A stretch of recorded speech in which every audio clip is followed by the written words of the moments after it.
মানে ওরা ধর্মভিত্তিক কথা বলে, কিতাব ভিত্তিক বা ধর্মভিত্তিক কথা বলে, কিন্তু ধর্মটা তো মূলত কিতাব থেকে শুরু হয়েছে না, মানে জীবন থেকে শুরু হয়েছে। অস্তিত্বের শুরু মানে ধর্মের শুরু, বুঝতে পারছেন? তো কারণ কিতাবটা কিন্তু একতা না। কারণ এই যে জীবনটা যেখানে আমাদের অস্তিত্বের শুরু, মানে এই যে জীবন শুরু, জীবন উৎপন্ন হচ্ছে, বুঝছেন? এখানে আপনারও হাত নাই, আমারও হাত নাই। তাহলে যারা অস্তিত্বে প্রকাশ আছে, ঠিক আছে, তারা সবাই একই ইউনিটিতে আছে, বুঝতে পারছেন? এই যে অস্তিত্বের শুরু, এই কম্পনটা কিন্তু এটাকে গড পার্টিকেল বলে, বা এক একজন এক নামে কি যায় আসে, বুঝছেন? মানে বিষয়টা হচ্ছে একই। যেমন এই যে যদি আপনাকে বলি এই যে শিরিক বলতে কি বুঝেন বা আমরা কি বুঝি, তাহলে আমরা বুঝি মানে স্রষ্টার সাথে কোনো কিছুকে ম্যাচিং করা বা মিলানো, তাই না? এখন এই বিষয়টা হচ্ছে এরকম, যেমন স্রষ্টার নামে কাউকে যদি শরিক করেন তাহলে শিরিক, বা স্রষ্টার গুণকে মানে গুণকে যদি আপনি এই মানে স্রষ্টার যে কোনো বিষয়কে, বুঝছেন, এটা মানে তিনি হচ্ছেন একক, মানে এটাকে খণ্ড করাই হচ্ছে শিরিক। মানে আপনি ঈশ্বর বলুন, আল্লাহ বলুন, ভগবান বলুন, গড বলুন, সব একই তার নাম। এখন আপনি যদি বলেন ঈশ্বর আল্লাহর নাম, ভগবান এই আরেক আল্লাহ, বা আল্লাহ আরেকটা সৃষ্টিকর্তা, তাইলে তার নাম কি আপনি খণ্ড করলেন, তার মানে আপনি শিরিক করলেন। এই এখন তার গুণ, তার প্রকাশ, তার নাম, সমস্ত কিছু কিন্তু একই। হুম। আচ্ছা জামান ভাই, আপনি কি কখনো এটা নিয়ে চিন্তা করছেন যে কিতাবগুলো কিভাবে আসলো? এটা নিয়ে চিন্তা করছি। কিতাবগুলির এক সময় প্রয়োজন ছিল, বুঝতে পারছেন? এখন বর্তমানে আরও উন্নত লেভেলের বিষয় আছে। যেমন আরেকটা জিনিস বলি, তাইলে হয়তো জিনিসটা করতে পারবেন। যেমন আমরা যদি বলি আয়াত, ঠিক আছে, তাইলে আমরা সাধারণত মনে করি যে কোরআনের আয়াত, যে কোরআনে যে অনেকগুলি ভার্স আছে, এই ভার্সগুলিকে আমরা আয়াত বলি। যেমন 6666টা বা 6234 এরকম, তাই না? কিন্তু আমি মনে করি, যেমন মনে করেন আমি আপনাকে একটা কথা বললাম যে জীবনের শিক্ষা হচ্ছে আপনি কাউকে এই আপনি কারো উপর অত্যাচার করবেন না, আর নিজেও অত্যাচার সহ্য করবেন না, ঠিক আছে? এটা হচ্ছে জীবনের মূল শিক্ষা। এই যে এটা একটা আয়াত, আয়াত বলতে যেখানে সাইন আছে, নিদর্শন আছে, যেটা হৃদয় স্পর্শ করে, যেটা যে যে শব্দটা শুনলে বা যে বাক্যটা শুনলে আপনি সত্যের একটু আঁচ পান, বুঝতে পারছেন? ওই রকম সবগুলি হচ্ছে আয়াত। হ্যাঁ, বা আয়াত যে শুধু শব্দ বই এরকম না, একটা কিছু দেখলেন আপনার সত্য মনে হইলো, ঠিক আছে, বা ওই জিনিসটা আপনাকে স্পর্শ করলো, যেটার মধ্যেই সত্য লুকায়িত, ওইটাই হচ্ছে আয়াত। না, এই যে আপনি যে কথাটা বললেন জামান ভাই, যেটার মধ্যে সত্য লুকায়িত, জি জি। বা আমরা দুই সত্য যে জিনিসটাকে দেখতেছি, সত্য একবারে প্রতিষ্ঠিত সত্য। যেমন পূর্ব দিকে সূর্য উঠে পশ্চিম দিকে অস্ত যায়, বা শরীরে বাতাস লাগলে ঠান্ডা লাগে। হ্যাঁ, এই যেগুলো দেখতেছি, আমরা কথা বলি নানান বিষয়ে। তো আমি কোরআন পড়ে দেখলাম, আপনার এই কথাটাকে আমি দেখলাম যে কোরআনে খুব কম জায়গায় কোরআনের এই কথাগুলোকে আয়াত বলছে, বরঞ্চ পৃথিবীর যে বাস্তবতা, যে সত্য, এগুলোকে কোরআন আয়াত বলতেছে। হ্যাঁ, এবং ওইটার একটা রূপ কোরআনে লিখিত আকারে আছে, কিছু কিছু রূপ কোরআনে লিখিত আকারে আছে, ওগুলোকে আয়াত বলছে। তা থেকে আমি বুঝলাম, যারা সত্যকে অস্বীকার করে, আমার দুচোখে দেখা যে সত্য, সেই সত্যকে যারা উপেক্ষা করে, ঢেকে রাখার চেষ্টা করে, তারা হচ্ছে কাফের। Right right right. তার মানে কোরআনটাকে যে অস্বীকার করে, তার মানে এইটা না। কোরআনের আয়াত যে সত্যকে, অস্বীকার জি করে, জি জি, যে যে সত্যকে। হ্যাঁ ঢেকে রাখে, সে হচ্ছে অস্বীকারী। জি জি। আমি কোরআন পড়ে বুঝছি ভাই, বুঝছেন? আর যারা সত্যকে দ্বিখণ্ডিত করে বা খণ্ড করে, যেমন এই বলে যে আল্লাহ হচ্ছে আমাদের সৃষ্টিকর্তা আর ঈশ্বর হচ্ছে তোমাদের সৃষ্টিকর্তা, তারা হচ্ছে মুশরিক, মানে শিরিককারী, বুঝতে পারছেন? এরকম। এখন আরেকটা জিনিস আমি বলি যে আপনি এখানে আনলেন জিনিসটা, যেহেতু ওই যে সূর্যের কথা বললেন না, জি। এখন একটা জিনিস দেখেন, সূর্য কিন্তু একই সূর্য উঠতেছে, কিন্তু পৃথিবীর প্রত্যেকটা মানুষের মনে আলাদা আলাদা সূর্যের অস্তিত্ব, তাই না? এখন আমি সূর্যকে যেভাবে লালন করি, আমি সূর্যকে যেভাবে ধারণ করি, সূর্যকে যেভাবে কল্পনা করি, যেভাবে বিশ্বাস করি, আপনি কিন্তু একই সূর্যকে অন্যভাবে ধারণ করেন, অন্যভাবে লালন করেন, অন্যভাবে বিশ্বাস করেন, আপনার জ্ঞান অনুযায়ী, আপনার প্রয়োজন অনুযায়ী, বুঝতে পারছেন? আপনার প্রেক্ষাপট অনুযায়ী, বাস্তবতা অনুযায়ী। এখন বিষয়টা হচ্ছে স্রষ্টা কিন্তু একই, বুঝতে পারছেন? এখন এই একই স্রষ্টাকে আমরা বিভিন্নজন বিভিন্নভাবে লালন করি। জি জি জি, আমরা বিভিন্ন জন বিভিন্ন ভাবে লালন করি। ধরেন যে নর্তকী বা যে যে পতিতলায় থাকে যে মেয়ে, জি, সেও কিন্তু স্রষ্টাকে বিশ্বাস করে, কিন্তু তার অ্যাঙ্গেলটা আর আমার অ্যাঙ্গেলটা একটু ভিন্ন আছে। এখানে আরেকটু পয়েন্ট বলি আমি, হ্যাঁ, সেটা হচ্ছে যিনি নাস্তিক বা যে পতিতালয়ে আছে বা যে চোর যে ডাকাত, তারও কিন্তু একটা ইয়ে আছে, রেসপন্সিবিলিটি বা তার একটা দায়িত্ব আছে, তার একটা নৈতিকতা আছে। বুঝতে পারছেন? সে যদি একজন আদর্শবান মানুষ দেখে যে জীবনে মিথ্যা বলে নাই, চুরি করে নাই, সেও কিন্তু তার তার কাছে তাকে ছাড় বলে সম্বোধন করবে বা তার কাছে একটা স্যালেন্ডার স্বরূপ করবে। মানে পৃথিবীর প্রত্যেকটা মানুষের কাছে একটা নৈতিকতার মানদণ্ড আছে। আমি ওই নৈতিকতার মানদণ্ডটাকেই ধর্ম বলতেছি, বুঝছেন? না ঠিক আছে, আপনি যে কথা বলছেন এটা হচ্ছে সার্বজনীন সত্য, হ্যাঁ। জি, জি, এবং আমি কোরআন পড়ে এটাই পাই যে কোরআনের সর্বোচ্চ মেসেজ যেটা পাইছি সেটা হচ্ছে যে কর্মটাই হচ্ছে ধর্ম। রাইট, হ্যাঁ, রাইট। ধর্ম বলতে অন্য কিছু এখানে আমি পাই নাই, কর্মটা হচ্ছে ধর্ম। এবং এই কর্মটা যখন মানুষ রাইট ওয়েতে করবে, পরিশুদ্ধ নিয়তে করবে, তখন তার সাথে তার সৃষ্টিকর্তার সাথে একটা কানেক্টেড হয়ে যাবে, এটা অটোমেটিকলি হয়ে যাবে। এবং তার একটা মানে তার একটা চাওয়া পাওয়া, তার একটা স্বপ্ন, তার একটা আশা, এগুলো অটোমেটিকলি তার মনের মধ্যে অনেক কিছুই থাকবে। সে এটা স্রষ্টার থেকে মানে ওইভাবে সে কানেক্টেড হইতে চাবে স্রষ্টার সাথে। হ্যাঁ, সে আমি এটা বুঝি। সে এক ধরনের মানসিক শান্তি পাবে। ঠিক আছে? এখন বিষয়টা হচ্ছে যে এখন মানে অনেক শিক্ষিত, যে অনেক শিক্ষিত, তারও কিন্তু একটা স্রষ্টার ধারণা আছে। আবার যে অনেক মানে এই প্রাতিষ্ঠানিক শিক্ষা করে নাই, যে মূর্খ, ঠিক আছে, তারও কিন্তু একটা স্রষ্টার ধারণা আছে। কিন্তু ওই শিক্ষা আর অশিক্ষার মধ্যে কিন্তু স্রষ্টা সীমাবদ্ধ না। এখন বিষয়টা হচ্ছে কে কতটুকু এই ধারণাতে মানে পরিতৃপ্ত হতে পারছে। এখন যে একজন কৃষক, সেও যদি তার ধারণা অনুযায়ী সে তার মানে ন্যায়নিষ্ঠর পথে চলে, তে সেও কিন্তু একটা মন থেকে প্রশান্তি লাভ করবে। এবং যে উচ্চ শিক্ষিত, হ্যাঁ, সেও কিন্তু তার জ্ঞান অনুযায়ী যদি সে ভালো পথে চলে, সেও একটা প্রশান্তি লাভ করবে। ঠিক আছে? এখন এই বিষয়টা হচ্ছে এক, যেমন এখানে মেন বিষয়টা কিন্তু পড়াশোনা বা জ্ঞান না, মেন বিষয়টা হচ্ছে কে আর্থিকভাবে পরিতৃপ্ত আছে, এটাই হচ্ছে মেন বিষয়। মানে এটা যে যে লোকটা ধরেন, কালকে আমার এক বন্ধুর সাথে আলাপ করছিলাম, তাকে বলছিলাম যে এই ধনী গরিব যে বৈষম্য এটা পৃথিবীতে থাকবে, কারণ এটা পৃথিবী পরিচালনার একটা সিস্টেম। হুম, হুম, হুম, হুম। কিন্তু মানুষের মনের প্রশান্তি রাখছে আল্লাহ কাজের মধ্যে। একটা মেথরও যদি সে রাইট ওয়েতে ঠিকভাবে কাজ করে, সে যদি এক সৃষ্টিকর্তায় বিশ্বাস করে, তাহলে সে বিশ্বাস করবে যে আমার এই কর্ম মানুষের কল্যাণ করবে, আমার কল্যাণ করবে, এবং সৃষ্টিকর্তার কাছে আমার আহ, সৃষ্টিকর্তাকে আমি মানে সে আরো গভীর ভাবে বুঝতে পারবে এবং তার সাথে সম্পর্কটা তার গভীর হবে, মেন্টালিটি প্রশান্তিতে সে থাকবে।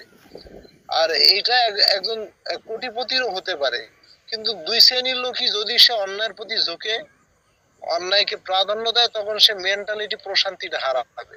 তার মানে মেন্টালিটি শান্তিটা অর্থের মধ্যে আল্লাহ রাখে নাই, ক্ষমতার মধ্যে রাখে নাই, জ্ঞানের মধ্যে রাখে নাই, এটা রাখছে কর্মের মাধ্যমে।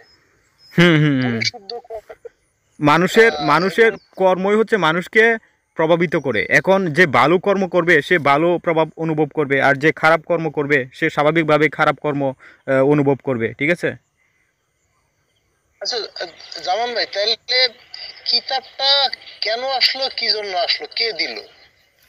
কিতাবের বিষয়টা যদি আমি বলি, তাহলে বিষয়টা এরকম বলি, যেমন মনে করেন এখন মানে আপনি বুঝতে পারছেন বা আমি বুঝতে পারছি, ধরেন আমরা কিতাব টিতাব কিছু জানি না, আপনারও জীবন আছে আমারও জীবন আছে। এখন আমি বললাম যে আপনি বললেন বা আমি বললাম যে আমরা তো ধর্ম বিশ্বাস করি না, তাহলে আমরা কি বিশ্বাস করি? এই যে জীবন এখানে আছে, জীবন বিশ্বাস করি, তাইলে আপনিও জীবিত আমিও জীবিত, তাইলে পৃথিবীর সবাই জীবিত। তাইলে এখন আমরা এখানে সামাজিক জীব, আমরা সমাজে বসবাস করি, আমাদের প্রয়োজন আছে, তাইলে এখন আমরা কিভাবে সবচেয়ে ভালো ওয়েতে চলতে পারি? ঠিক আছে? তাইলে এখন এই জীবনের জন্য আমরা একটা নিয়ম কানুন তৈরি করি। এখন এই যে জীবনের জন্য নিয়ম কানুনটা, জীবনটা কোন ওয়েতে কিভাবে চলবে, এটা কিন্তু আমাদের সময় এবং দেশ কাল এবং গোত্র এগুলি বেঁধে আমরা নিয়ম কানুন তৈরি করছি। বুঝতে পারছেন? এখন আমরা যদি এই সমাজে এই মুহূর্তে আপনি আর আমি এই বিষয়ে একটা পরামর্শ করি, টেবিলে বসি, ঠিক আছে, যে আমরা কিছু বিশ্বাস করি না কিন্তু আমাদের এখন জীবিত, আমরা এখানে থাকবো, ঠিক আছে, এখানে বসবাস করব, তাইলে আমাদের কিছু নিয়মকানুন থাকা উচিত। নাহলে ধরেন আমি চুরি করি না, কেন করি না, এটা ধর্মের কোনো বিষয় না, জান্নাত জাহান্নামের কোনো বিষয় না। কারণ আমি চুরি করি না, কারণ আমি যদি চুরি করা যদি হালাল হয় তাহলে আজকে আমি চুরি করে আনবো, কালকে 10 জন আমার মাল চুরি করে নিয়ে যাব। আর আমি মিথ্যা বলি না কেন, কারণ আমি চাই না কেউ আমার সাথে মিথ্যা বলুক। হ্যাঁ, আমি যদি মিথ্যা বলি তাহলে মানুষও আমাকে মিথ্যা বলে প্রভাবিত করবো, আমার জীবন মান ধ্বংস হইব। তাহলে এখন একটা বিষয় হচ্ছে এই যে ধর্মগ্রন্থের সীমাবদ্ধতা কোথায় আর ধর্মটা কোথা থেকে আসছে, বুঝতে পারছেন? যখনই একটা সমাজে মানে সমাজটা যখন বিশৃঙ্খলাতে তৈরি হয়েছে, তখনই একজন মানুষ যিনি সংস্কার স্বরূপ এই মানে এই আসছে, এবং তাকে আমরা দেবদূত বলতে পারি বা নবী রাসূল বলতে পারি, তিনি এটাকে সংস্কার করছে, একটা নিয়মকানুন ওই স্থান কাল পাত্র ভেদে একটা করছে, ঠিক আছে। এবং এই মানুষের মনে যে নিয়মকানুনটা আসে, যেমন আপনার একটা ধারণা আসলো, আপনার একটা বুদ্ধি আসলো, হঠাৎ করে আসলো, এটাকে আমি ইলহাম বলি। মানে ইলহামটা হচ্ছে ওহি, বুঝছেন? আবার এই নাজিল উংজিলা এই সবগুলি কিন্তু মানুষের ভিতরেই আসে।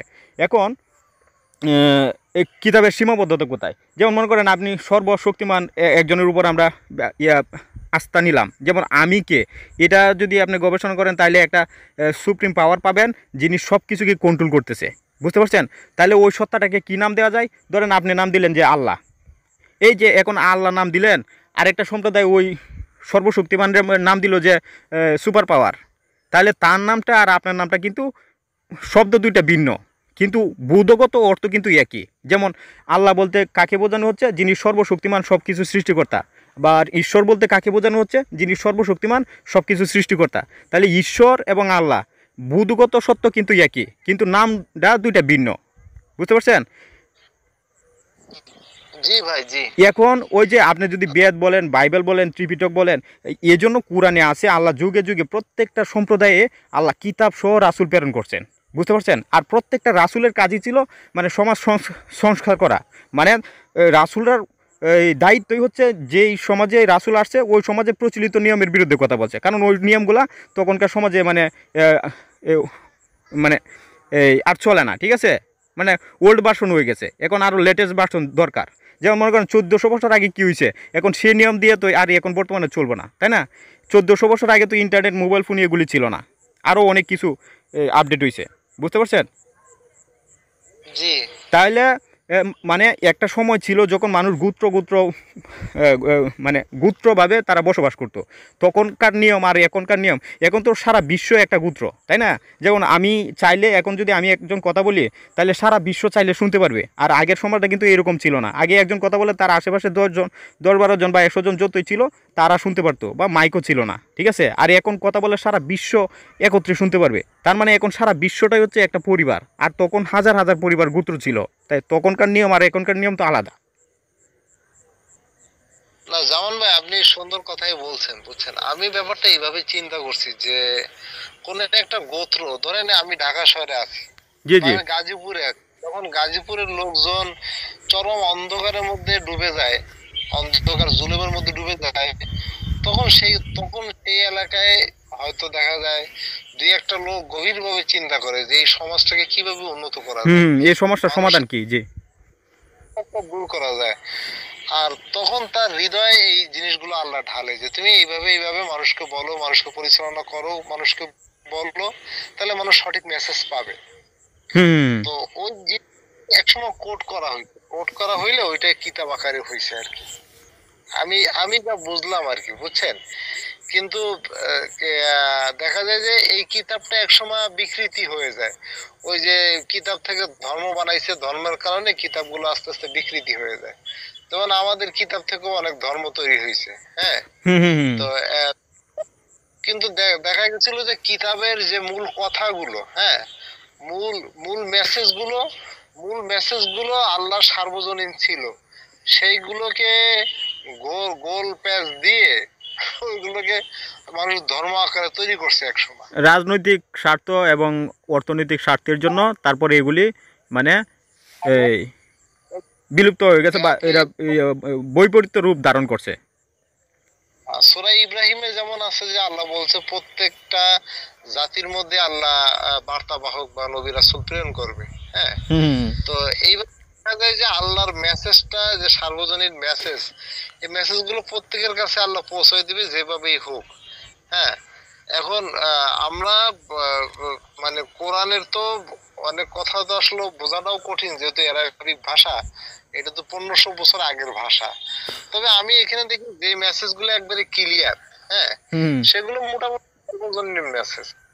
সেগুলো আলাদা কোনো ধর্ম তৈরি করতে বলে নাই, ইয়েও করতে বলে নাই, কিন্তু যেগুলো নিয়ে একটু বিতর্ক আছে সেগুলোর আসলে মূল ভাষাটা কি এটা জানা দরকার। না, বিতর্ক যেখানে আছে এখানে কোরআনটা নিয়ে একটু বলি। কোরআনটা সার্বজনীন, বুঝতে পারছেন? আর এটা হচ্ছে কোরআনটা কী স্বরূপ এই বিষয়ে আমি আলোচনা করছি। যেমন মনে করেন কোরআনটা হচ্ছে কোড স্বরূপ, বুঝছেন, নকশা স্বরূপ। আর বাকি বিস্তারিত হচ্ছে এই সমস্ত জগৎ, এই সমস্ত জগৎ হচ্ছে কিতাবের ব্যাখ্যা। আর কিতাবটা হচ্ছে কোড স্বরূপ। এখন এই কোড স্বরূপ যে কেউ বুঝবে না, বুঝতে পারছেন? একটা আয়াতের অনেক ডাইমেনশন, অনেক অর্থ আছে। যেমন আমি আপনাকে একটা বলি, যেমন মনে করেন সূরা মুতাফফিফিনে বলা হচ্ছে যে ইয়া আইয়ুহাল্লাযিনা আমানু কু আনফুসাকুম ওয়া আহলিকুম নারা, যে নিজেকে বাঁচাও এবং আহালকে বাঁচাও। এখন এই যে নিজেকে বাঁচাও, এটার অর্থ হচ্ছে নিজে আগে স্বাধীন হও, নিজে আগে মুক্ত হও, ঠিক আছে? তারপরে এই মুক্তির স্বাদ, এই জীবনের স্বাদ তুমি জাতিকে জানাও। এখন এটার অর্থ অনেকে অনেকবার বুঝছে যে নিজে আগে জাহান্নাম থেকে বাঁচাও এবং তোমার পরিবারকে জাহান্নাম থেকে বাঁচাও। এবং এটার অর্থ কিয়ামত পর্যন্ত যদি আমি এটার সারমর্ম বা মর্মবাণী ব্যাখ্যা করি তাও কিন্তু শেষ হইব না। এই দুইটা কথাতে জীবনের সমস্ত জ্ঞান আছে, যে নিজে আগে মুক্ত হও, তারপর দেশ এবং জাতিকে তুমি মুক্ত করো। এটাই তো কোরআনের এবং একজন মানুষের জীবনের সবচেয়ে মানে সমস্ত জ্ঞান এখানেই, বুঝতে পারছেন? তাইলে এটার জ্ঞান ব্যাখ্যা করে শেষ করতে পারবো না, এবং এটা বুঝবো সেই যে এটার জ্ঞান রাখে। এখন আপনি যতটুকু জ্ঞান ধারণ করছেন আপনার জ্ঞান অনুযায়ী আপনি বুঝবেন। যে বুঝছে যে জাহান্নাম থেকে বাঁচা হয়েছে জীবনের মুক্তি, মানে জাহান্নাম কী জিনিসটা, ঠিক আছে? এবং আপনি যেতক্ষণ পর্যন্ত নিজে মুক্ত না হইবেন, মানে এই যে আমি প্রথম বললাম না যে জীবনের শিক্ষা হচ্ছে আপনি কাউকে অত্যাচার করবেন না এবং কারো দ্বারা আপনি নিজে অত্যাচারিত হবেন না। আপনি অত্যাচার করবেন না এবং অত্যাচার সহ্য করবেন না। অত্যাচার সহ্য করাটাও কিন্তু এক ধরনের অন্যায়, বুঝতে পারছেন? তাইলে সম্পূর্ণভাবে মুক্ত হওয়া, স্বাধীন হওয়া। আর আপনি যখন সম্পূর্ণভাবে স্বাধীন হবেন তখন কিন্তু এটা বলার প্রয়োজন নাই যে আমি স্বাধীন। তখন আপনি কাকে বলবেন যে আপনি স্বাধীন? আপনি তো স্বাধীন, কাউকে বলারও তো প্রয়োজন নাই, বুঝতে পারছেন? তখন আপনি মৃত্যু এগুলির ঊর্ধ্বে চলে যাবেন। কারণ মৃত্যু তো হবেই, মানে সব বাস্তবতা আপনি বুঝতে পারবেন। এই জন্য বলছি, মানে কোরআনটা সার্বজনীন, ঠিক আছে? কোরআনটা কিয়ামত পর্যন্ত গবেষণা করে শেষ করা যাবে না। এবং কোরআনের যে এক একটা আয়াতের বিরুদ্ধে যাচ্ছে, ওইটা প্রেক্ষাপটে, মানে কোন প্রেক্ষাপটে কী বলছে আরেক প্রেক্ষাপটে নিয়ে লাগাচ্ছি, এই জন্য বিরোধিতা হচ্ছে, বুঝতে পারছেন? তাইলে একটা বিষয় নিয়ে কথা বললে তো অনেক সময়ের দরকার, আমরা টাস করে বললে ফেলাই। জামান ভাই, বিরোধীর কথা আমি বলতেছি না, আপনি যেটা বলছেন না কোরআনটা কোড করা, হ্যাঁ আমি এইভাবে দেখছি যে আসলে একটা মেশিনের যেমন প্রোগ্রাম করা থাকে, বুঝছেন? কোরআনটা এই পৃথিবীর যে পরিচালনা, যে মেন্টালিটি মেকানিজম, বুঝছেন, মেন্টালিটি মেকানিজমের একটা প্রোগ্রাম এখানে আছে, যে এটা আসলে কিভাবে করা আছে মেন্টালিটি মেকানিজমটা। হ্যাঁ, তো এখানে সিগন্যাল গুলো কিভাবে করা আছে, প্রোগ্রামটা কিভাবে করা আছে, অনেকটাই কোড। আপনি বলতেছেন কোড, আমি বলতেছি প্রোগ্রাম, সেম কথাই আর একই জি জি জি। ইনপুট আউটপুট সিগন্যাল গুলো কিভাবে আছে। আবার এই জিনিসটা কিন্তু কোরআনে, এই জিনিসটা এই শক্তিশালী কথাটা কিন্তু কোরআনের শুরুতে আছে। যেমন মনে করেন সূরা বাকারাতে বলা হচ্ছে জালিকাল কিতাবুল লা রাইবা ফি হুদাল লিল মুত্তাকিন, মানে এই সেই কিতাব যাতে কোনো সন্দেহ নাই।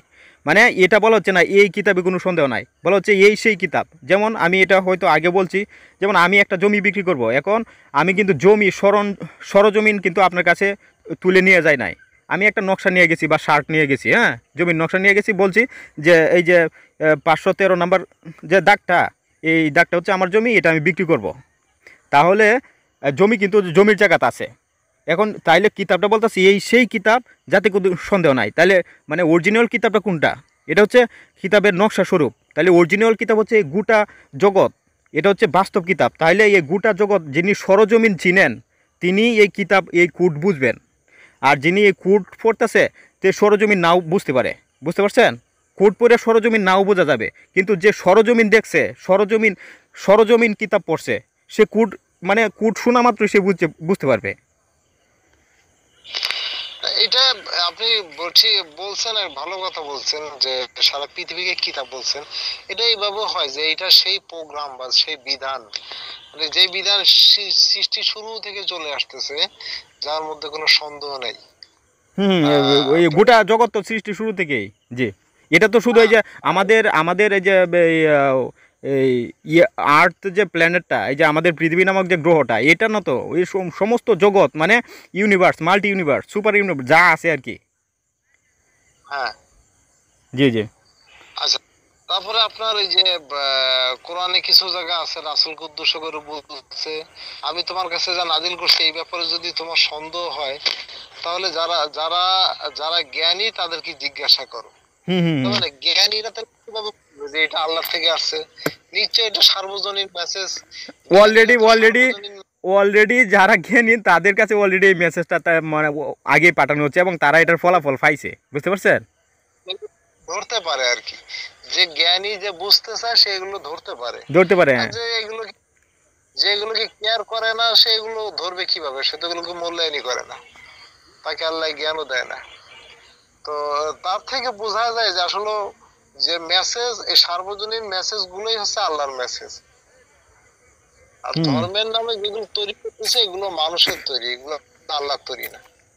আহ, তবে আমি দেখছি মানে এখন চিন্তা আসে আসলে ধর্মের নামে যেগুলো তৈরি হচ্ছে এগুলো সমাজে ফেতনা, ফাসাদ, ঘৃণা, অহংকার, হিংসা, হ্যাঁ, এবং আহ, জান্নাতের যে শরীফুল ভাই এনে একটু, প্রভাব- জি জি, এনে একটু কথা বলি আমি। সেটা হচ্ছে এই যে আমরা যে ধর্ম বিশ্বাস বলি, আমি একটা জিনিস দেখছি যে বিশ্বাস অবিশ্বাসের এনে কিছু নাই, বুঝছেন? বিষয়টা হচ্ছে বাস্তবতা। যেমন কোরআনের বিষয়গুলো বা ধর্মের বিষয়গুলো এগুলি বাস্তবতা, মানে প্রকৃত সত্য। এখন আল্লাহ যে বলছে ইন্নাল্লাযিনা আমানু ওয়া আমিলুস সলিহাতি, তাদের জন্যই রয়েছে জান্নাত।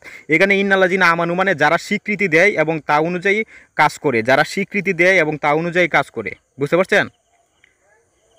হ্যাঁ, এখন এই যে এই ধর্মের বিষয়টা হচ্ছে যে ইন্নাল্লাযিনা আমানু ওয়া আমিলুস সলিহাতি, যে যে আমরা বলি যে ঈমান আনে এবং সৎ কাজ করে সে জান্নাতি।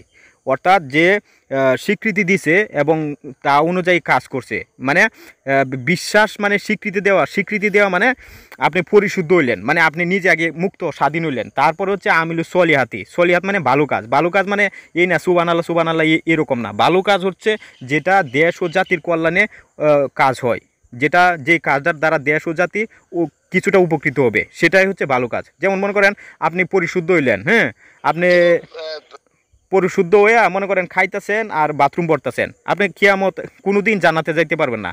আপনার এই পরিশুদ্ধতা আপনার সমাজে পৌঁছাইতে হইব, বুঝতে পারছেন? জি, আপনি যে জ্ঞানটা এখন অর্জন করছেন এটার দ্বারা দেশ ও জাতিকে আরও বেনিফিট করতে হইব, তখনই কিন্তু আপনি মানে ধরেন সেই প্রশান্তিটা পাবেন। জি বলেন। ধরেন আপনার ঘরের পাশের লোক না খেয়ে আছে আর আমি আমি গরু মাংস দিয়ে খাচ্ছি, তাহলে পরিশুদ্ধতার দাবি কি?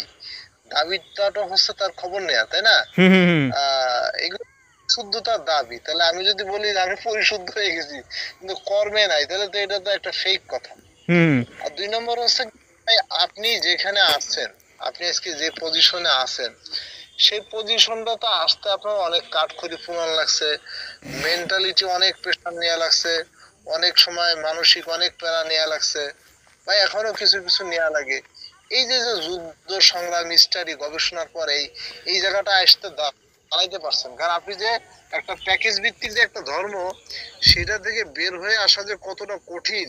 হুম। এখন এই মেসেজ সহজভাবে আপনি মানুষকে কিভাবে দিবেন, আর মানুষ কিভাবে এটাকে গলৎকরণ করবে বলেন তো?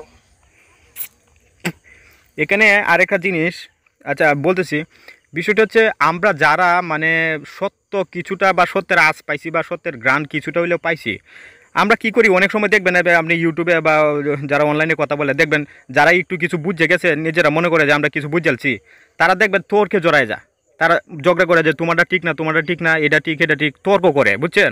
এখন কথা হচ্ছে যারাই সত্য বুঝতে পারছে, হ্যাঁ, যারা সত্যিকার অর্থে সত্য ধারণ করে, তারা কিন্তু দেখবেন কখনো তর্ক করবে না, তারা শুধু সত্য বলে যাবে, বুঝতে পারছেন? এখন আপনার জায়গা থেকে যদি একজন নাস্তিকও যদি সে সত্যিকারের নাস্তিক হয় এবং সত্য সে যদি জানে, তাইলে কিন্তু সে এই যেমন ধার্মিকদেরকে ইয়া করবে না, বাস দিবে না, সে তার যে সত্য আছে সত্য সে শুধু নির্দ্বিধায় বলে যাবে এবং নিরপেক্ষভাবে বলে যাবে যদি সে সত্যিকার অর্থেই সত্য ধারণ করে বা সত্যের খোঁজ পায়। এখনকার নাস্তিকরা কেমন? এখনকার নাস্তিকরা হচ্ছে সে একজন ধার্মিক হয়েছে আরেকজন নাস্তিক হয়েছে, সে নাস্তিকতা প্রচার করে আরেকজন ধার্মিকতা প্রচার করে, ওই দুয়াটা কিন্তু একই মূর্খ, বুঝছেন? মানে সবাই ধর্ম করতেছে, ও নাস্তিকতা ধর্ম প্রচার করতেছে, ও আস্তিকতা ধর্ম প্রচার করতেছে, বুঝছেন? যারা সত্য কিন্তু একই সত্য, যেটা আপনার কাছে সত্য সেটা আমার কাছে মিথ্যা না, যেটা আপনার কাছে সত্য সেটা আমার কাছেও সত্য, একই সত্য। আপনি যে জীবন দ্বারা কম্পিত হচ্ছেন, আমি একই জীবন দ্বারা কম্পিত হচ্ছি, বুঝছেন? এখানে কোনো পার্থক্য নাই। আমি মানে এই জ্ঞান মনে করেন আপনার তর্কর মাধ্যমে প্রকাশ করা যাবে না। আর যারা এই একটা জিনিস, যারা সত্য ধারণ করতে পারছে তারাই সত্য প্রচার করে কীভাবে? তারা মনে করেন এটা নিয়ে তাড়াহুড়াও করে না, কিছু করে না, ঠিক আছে? তারা তাদের মতো বলে যায়, কারণ সত্য হচ্ছে একটা আগুন। এই আগুনের পাশে আপনি আসলে আপনি তাপ পাইবেন, আর আগুনের পাশে আপনি আস্তে আস্তে আস্তে আস্তে আগুনের পাশে থাকতে থাকতে এক সময় আপনি নিজে আগুন হয়ে যাবেন, তখন আর তাপ পাবেন না, তখন আপনার পাশে যারা আরও তারা তাপ পাবে। বুঝতে পারছেন বিষয়টা? এটাই একদিনে হয় না, এটা একটা কন্টিনিউ প্রসেস। আপনি বলতে থাকেন, ঠিক আছে? আপনার প্রমাণ করতে হইব না যে সেটা ভুলটা প্রমাণ করার কোনো দরকার নেই। আপনি সত্য বললে তারা অটোমেটিকলি তারা বুঝতে পারবো যে সেটা ভুল। মানে আপনি লাইট দিলে অন্ধকার এমনিতেই দূরীভূত হয়ে যাব। আপনার কথা যদি সত্য হয় তাহলে সত্য এমনিতেই, মানে একটা বীজ থেকে গাছ স্বরূপ জেগে উঠে, কারণ ওই বীজের ভিতরে সেই ইচ্ছা শক্তিটা আছে, এই জন্য জেগে উঠে। যদি ইচ্ছা শক্তি না থাকে তাহলে কখনো জেগে উঠবে না। জি বলেন। আমি এই আয়াতটা নিয়ে অনেকদিন চিন্তা করছি, ককুল জাল হাক্কু আর জাহাকাল বাতিল। হ্যাঁ, হুম, যেখানে সত্য দাঁড়ায় সেখান থেকে মিথ্যা দুর্বৃত হয়, কারণ মিথ্যা তার প্রকৃতিগত কারণেই দুর্বৃত্ত হয়। জি, তো আমরা তাহলে কি আমরা সত্য নিয়ে দাঁড়াইতে পাইনি? আমরা ফিলিস্তিন বলেন, বাংলাদেশ বলেন, আরকান বলেন, আমরা কি তাহলে সত্য নিয়ে দাঁড়াইতে পারি নাই? নো। তাহলে পৃথিবীর এত জুলুমের কেন শিকার হতে হচ্ছে আমাদেরকে? আমি দেখছি, বুঝছেন ভাই, হ্যাঁ, আমি এখন পর্যন্ত যাদের আলোচনা শুনি, আমি এখন ধর্মীয় গুরুদের কোনো আলোচনা শুনি না, বুঝতে পারেন? যারা ধর্মের কথা বলে, এখন আমি বর্তমানে যাদের আলোচনা শুনি তারা সত্যিকার অর্থেই সত্য ধারণ করছে এবং তারা এমনিতেই দেশ জাতি সব কিছু পাল্টে দিচ্ছে, বুঝছেন? আর তারা সেই ধরনের মানুষ হয়ে গেছে। এখন আমরা নিজেরা পাপ থেকে মুক্ত হইতে পারি না। আপনি যখন সত্য জানবেন, পাপ তো পাপের কথা আপনার মনে আসবেই না। মানে মানুষের ক্ষতি করা, এই সেই চুরি করা, জেনা করা, এগুলি আপনার জীবনে আসবে না। আপনার চোখ আপনি তাকাইলে আপনার একটা অন্যরকম ফিলিং হইব। আমি কয়েকদিন আগে এক জায়গায় জার্নি করতেছিলাম, বুঝছেন? আমার চোখ দিয়ে এমনিতে পানি জড়তেছে, বুঝছেন? আমি মানে বন্ধ করতে পারতেছি না, মানে আমি চোখ বন্ধ করে রাখলে পানি জড়তেছে। মানে ওই যে ফিলিং, বুঝছেন? এটা আপনারা হবে, মানে এই ফিলিংটা তো আমি এই একদিনে করি নাই। মানে মানুষ কিভাবে স্রষ্টাকে নিয়ে ব্যবসা করতেছে এবং স্রষ্টাকে কিভাবে খণ্ড করছে, ঠিক আছে? একই সত্যকে কিভাবে বিভিন্ন খণ্ড অংশ, এবং সবাই নিজেদের ধর্ম নিয়ে মানে একে অপরের যুদ্ধে নামছে। মানে পৃথিবীতে যত যুদ্ধ বিগ্রহ হয়েছে সব কিন্তু ধর্মভিত্তিক। তাইলে প্রকৃত ধর্ম কোনো ধর্মই কিন্তু যুদ্ধ করতে বলে না, একজন নিরীহ মানুষকে হত্যা করতে বলে না। তাইলে যারাই যুদ্ধ নিতেছে, মানে যে মসজিদ ভাঙতেছে সেও ধার্মিক দাবি করে, আবার যে মন্দির ভাঙতেছে সেও ধার্মিক দাবি করে। প্রকৃতপক্ষে ওরা দুইটা কেউই ধার্মিক না, বুঝতে পারছেন? তাইলে আমি যদি সত্যিকার অর্থেই যদি ধার্মিক হই, তাহলে মানুষের যে এই করুণ অবস্থা তা দেখে আমার চোখ দিয়ে এমনিতেই পানি জড়ার কথা। আমি তর্ক করব কখন? আমি তো তাদেরকে, মানে আমি সত্য বলারই তো সময় পাইতেছি না, তর্ক করার পরের বিষয়। বুঝতে পারছেন? মানে জাতি এত অজ্ঞতে আছে। এখন আমরা তো আনন্দ করি, যেমন আমরা তর্ক করে আরও একটা মজা পাই যে নাস্তিকটা ধুলাই দিলাম। আমি কাকে ধুলাই দিলাম? সে কি মানুষ না? সে সত্য জানে না। তাহলে আমি যদি জানি তাহলে আমার তো সত্য প্রচার করা উচিত। মানে সে যে জীবন দ্বারা কম্পিত হচ্ছে, আমার কি আলাদা জীবন? নাস্তিক বলবে যে ভাই আমি কিতাবের ধর্ম, নাস্তিক বলবে ভাই আমি কিতাবের ধর্ম বিশ্বাস করি না। আমি বলবো ভাই আমিও বিশ্বাস করি না, কিন্তু তুমি কি জীবন বিশ্বাস করো যেটা উৎপন্ন হচ্ছে এই মুহূর্তে? এই যে তুমি শ্বাস নিচ্ছ, তোমার ভিতরে যে রক্ত চলাচল করছে, এখানে তোমার হাত আছে? তুমি নিঃশ্বাস নিচ্ছ, এখানে এটা কি তোমার কাজ? এখানে তোমার হাত আছে? কোনো হাত নাই। তাহলে এটা কোন শক্তি আমার এখানে হচ্ছে? এই অস্তিত্বের প্রকাশ কেন? এখন তুমি জীবনে যদি বিশ্বাস করো, আমিও জীবনে বিশ্বাস করি, তাহলে একটা টেবিলে বসো, এই জীবন কিভাবে ম্যানেজমেন্ট করা যায় ওই দিকে আমরা হাঁটি। এই যে ম্যানেজমেন্টটা, জীবনের ম্যানেজমেন্ট, এটাই তো ধর্ম। নাস্তিকও কিন্তু একটা সংবিধান মানে বা একটা বিধান মানে, ওই বিধানটা কি ধর্ম না? বা ওই দিন আসাদ নূর একটা লোকের সাথে কথা বলছিল, এবং ওই লোকটা বলছিল আমি কি আপনাকে তুই বলতে পারি? আপনি তো কোনো ধর্ম মানে না, আমি কি তুই বলতে পারি? আসাদ নূর বলছে যে আপনি যাই বলেন সেটা হচ্ছে আপনার ধর্ম, আপনার অ্যাটিটিউড। তাহলে ওই আসাদ নূর কোন অ্যাটিটিউডের উপর দাঁড়ায়া ওই ধর্মটা ডিফেন্ড করছে? তারও তো একটা নৈতিকতা আছে। তা আমি তো সেই নৈতিকতার কথাই বলতেছি। এবং ধর্মও কিন্তু সেই নৈতিকতার কথা বলতেছে। এবং পৃথিবীর প্রত্যেকটা ধর্ম সর্বোচ্চ গুরুত্ব দিয়েছে জীবনের উপর। কারণ দেখেন কোরআনে 6 জায়গায় বলা আছে না 4 জায়গায় বলা আছে, যখন তোমার জীবন সংকীর্ণ তখন যেটা হারাম করা হয়েছে সেই জিনিসও তুমি খাইতে পারো। আল্লাহ ক্ষমাশীল, দয়ালু, ঠিক আছে? তখন আপনার জীবন বাঁচাতে আল্লাহ ধর্মকে কোরবান করছে না? তাহলে এই যে জীবনের জ্ঞান, এই জীবন কি জিনিস, এটাই তো মহা বিষয়, বুঝতে পারছেন? না এখন জামান ভাই ধরেন আমরা তো কোরআনটা নিয়ে নিরপেক্ষ ভাবে পড়ার চেষ্টা করছি বা এখনো করি। তারপর কোরআনটা আল্লাহর মেসেজটাকে সার্বজনীন ভাবে দেখার চেষ্টা করছি জীবনের একটা পর্যায়ে আইসে। তো এখন তো যারা আমাদের মোল্লা মৌলবীরা আছে, যারা দেখা যায় 5 ওয়াক্ত নামাজ পড়ে, অনেক মৌলবী আছে জীবনটা সৎ জীবন, কিন্তু তারা তো এটা বুঝে না, তারা তো এইভাবে চিন্তাও করে না, বোঝেও না, বা ওইটা থেকে তারা বেরোয় আসতে চায় না। তারা মনে করে যে তারা সত্যের পথে আছে, এই জন্য তারা অন্যভাবে চিন্তা করতেই পারে না, বুঝছেন? এখন যাক, তাদের জন্য আমাদের সাধুবাদ, সমস্যা নেই, তারা তাদের গতিতে চলুক। তবে হিংসা না ছড়াবেন, হিংসা আর ঘৃণা না, এইটা আমাদের দাবি। শরীফুল ভাই শুনেন, কেমন ভাই? যেমন একটা একটা ধরেন, একটা একটা বিষয়। হ্যাঁ, আচ্ছা বলেন আপনি। আচ্ছা বলেন আপনি কি আচ্ছা বলতে আচ্ছা, চাচ্ছিলেন, বলেন। বিষয়টা হচ্ছে যে আমাদের আমাদের একটা চরম অজ্ঞতার বিষয় আছে, বুঝছেন? এবং এই জিনিসটা খুবই মারাত্মক। এই জিনিসটা হচ্ছে এই যে যেটা বলতেছি এটা খুবই শক্তিশালী। যেমন আমরা একটু বুঝে না বুঝে আমরা বলি যে এই ও এটা করলো না, ও মানুষ কেন বুঝতেছে না, ওরা কেন বুঝতেছে না। এসব হচ্ছে একটা ধোঁয়া, একটা ধোঁকা, বুঝছেন?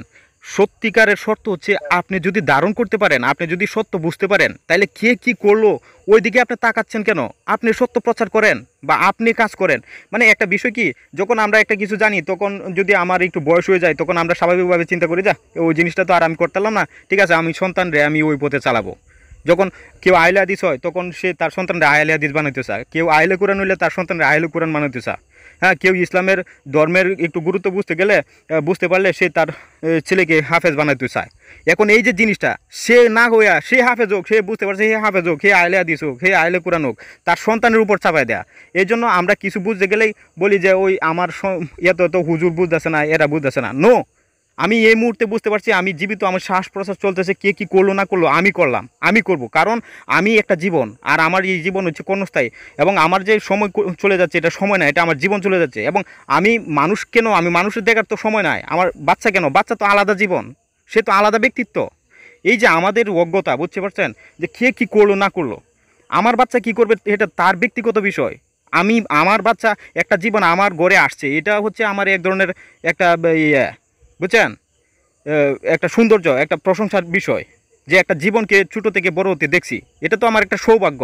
কিন্তু এটা আমার অংশ না, সে আলাদা ব্যক্তিত্ব, বুঝতে পারছেন? কেউ কারো নয়, প্রত্যেকটা জীবন আলাদা। এখন যখন এইভাবে চিন্তা করবেন তখন দেখবেন না না না, কে কী বলছে, একজন হুজুর বুঝতেছে না, এটা তার ব্যক্তিগত বিষয়। আপনি যদি বুঝেন তাহলে আপনি নিরপেক্ষভাবে মানে প্রচার করেন। আর আমরা কি করি, আমরা একজনেরটা আরেকজনের চাপাই দিই। এটা হচ্ছে যেমন অসহিষ্ণু বিষয়, এটা কখনো করা যাবে না। যেমন আমার মতটা যদি আপনার উপর চাপাই দিতে চাই, ঠিক আছে, তাহলে এটা কীভাবে হইলো ভাই? আমি অর্থনৈতিকভাবে চাপাই দিয়ে বা যে কোনোভাবে, যেমন আমি যদি পিতা হই তাহলে আমি যেটা বলবো সন্তানের স্বাভাবিকভাবে মানবে, কারণ আমি তো পিতা, গার্জিয়ান। তাহলে সে কিন্তু এটা নিরপেক্ষভাবে মানলো না। সত্য হচ্ছে নিরপেক্ষ, আপনার গতি হচ্ছে, আপনার জীবনের পথই হচ্ছে এটা, আপনি লাস্টে বেলায় ওই পথেই হাঁটবেন। আজকে বুঝতেছে না কালকে বুঝবেন, কালকে বুঝতেছে না কালকে বুঝবেন। মানুষের আলটিমেট পথই হচ্ছে এটা। মানুষ যে এত এত খাই খাই করে, একটা মানুষের সব কিছু দেন, ঠিক আছে, একটা মানুষের সমস্ত চাহিদা আপনি পূর্ণ করেন, তাহলে ও লাস্টেবেলা কী করতে চাইবো? মানে মানুষের একটা পথ আছে, বুঝতে পারেন? ওই পথ যখন বুঝবেন তখন এই ধরনের কথা আর আসবে না যে দেশ জাতি কি করলো না করলো, ঠিক আছে? হুম। আচ্ছা জামান ভাই ধরেন যেসব মানুষগুলো খুব কষ্টের মধ্যে আছে, হ্যাঁ, সেঙ্কেরে আমি একটা ভিডিও দেখলাম যে একটা মহিলা গরিব মানুষ, তার 4টা সন্তান, থ্যালাসেমিয়া নাকি একটা রোগ আছে না, হুম। এই রোগে আক্রান্ত, হ্যাঁ। তো মহিলা বলতেছে যে আল্লাহ কি খালি আমাকেই দেখলো? আহ এই ধরনের অনেক মানুষ অনেক ক্রিটিক্যাল সিচুয়েশনে আছে। তো আসলে এই যে যে কষ্টগুলো, হ্যাঁ, তাদের ব্যাপারে এই জিনিসগুলো কিভাবে দেখবে?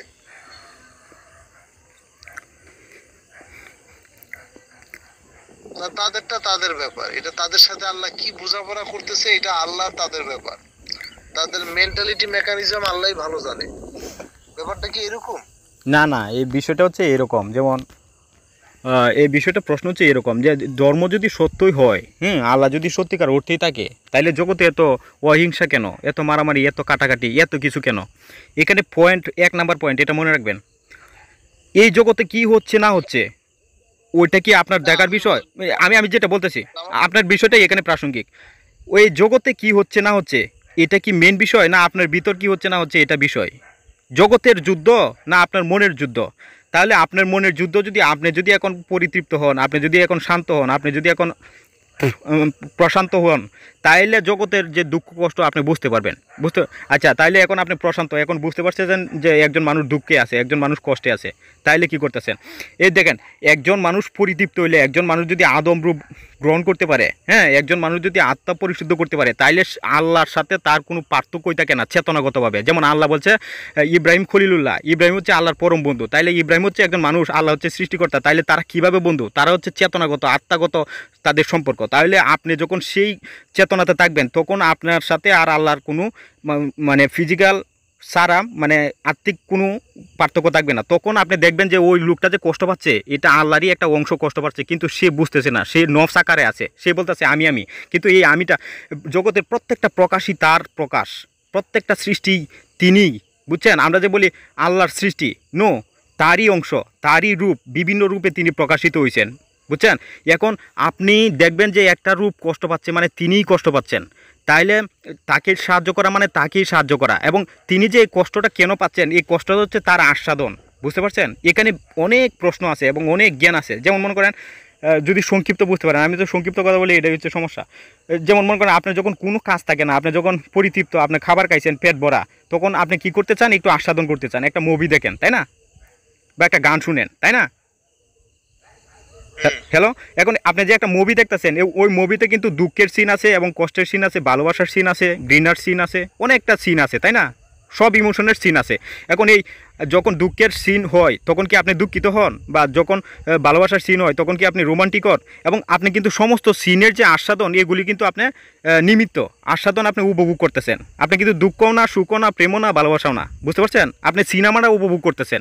তাহলে এই জগতে যায় যেই প্রকাশ হচ্ছে, এই সমস্ত আস্বাদন কিন্তু তারই হচ্ছে। তিনি তিনি দুঃখ নিচ্ছেন, তিনি সুখের নিমিত্ত, তিনি দুঃখের নিমিত্ত, বুঝতে পারছেন? তিনি হচ্ছে দুঃখ সুখের ঊর্ধ্বে। এখন আপনি দেখতেছেন এই জিনিসটা হচ্ছে দুঃখ। এটার লাগে প্রশ্নটা হচ্ছে, আপনি এই মুহূর্তে কোথায় আছেন? আপনি কি দুঃখে আছেন না আপনি সুখে আছেন? আপনি যদি সুখে থাকেন, তাহলে তো আপনি এই মুহূর্তে জান্নাতে আছেন। এটা একটা বিশাল আধ্যাত্মিক বিষয়। এখন যে কষ্ট পাচ্ছে, সে কিন্তু আমার করতেছে, সে বলতেছে যে আমি কষ্ট পাচ্ছি, তাহলে সে নফস আকারে আছে এবং তাকে আপনি সাহায্য করবেন, বুঝতে পারছেন? এখন যে এই সব দুঃখ কষ্ট থেকে ঊর্ধ্বে চলে গেছে, সে তো আদম, মানে স্রষ্টার প্রতিনিধি হয়ে গেছে।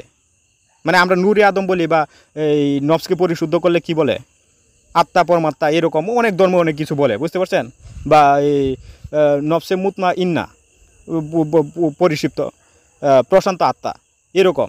মানে সে হচ্ছে বিকার মুক্ত, সেলফ অ্যাকচুয়ালাইজড, সে নির্মাণ হয়ে গেছে, যেমন বুদ্ধত্ব অর্জন করছে, বুঝতে পারছেন? আমরা তো বুদ্ধ মনে করি একটা ব্যক্তির নাম, বুদ্ধ তো ওই ব্যক্তির নাম না, বুদ্ধের নাম আরেকটা ছিল, বুঝতে পারছেন? সিদ্ধার্থ গৌতম ছিল, কিন্তু বুদ্ধত্ব হচ্ছে একটা গুণ। যেমন আদম একটা গুণ, আদম কোনো নবীর নাম না, কোনো ব্যক্তির নাম না। যিনি এই গুণটা অর্জন করতে পারবেন সেই আদম হইব। আদম হচ্ছে স্রষ্টার প্রতিনিধি, বুঝছেন? স্রষ্টা হচ্ছে নিরাকার মানে তার নির্দিষ্ট কোনো আকার নাই। যখন আপনি বলবেন এই যে গাছ, তখন আপনি একটা গাছ দেখবেন। যখন আপনি বলবেন কেটি জামান, তখন আমার চেহারা বেশি উঠবে, বুঝতে পারছেন? তাহলে স্রষ্টা হচ্ছে মানে সাকার কিভাবে? তিনি প্রকাশ্য, তিনি গোপন, মানে সব কিছুতেই আছেন। এই জ্ঞানটা যখন বুঝবেন, এই জ্ঞান যতক্ষণ পর্যন্ত না বুঝতে পারবেন আমি কে, ঠিক আছে, এই জ্ঞান যতক্ষণ পর্যন্ত না বুঝতে পারবেন, ততক্ষণ পর্যন্ত ধর্ম কর্ম কিছুই বুঝতে পারবেন না। আমি নিজেই বুঝি নাই। যখন আসলে আমি এই জিনিসটা বুঝছি যে আমিটা কে, যে আমার ভিতর আমি করি, আমি সব কিছু দেখতেছি। আসলে কে দেখতেছে? যে গান আছে যে আমার বিচার তুমি করো, তোমার বিচার কে করবে? আমার চোখে তুমি দেখো, আমি তো দেখি না। হ্যাঁ, এরকম অনেক গান আছে, বুঝতে পারছেন?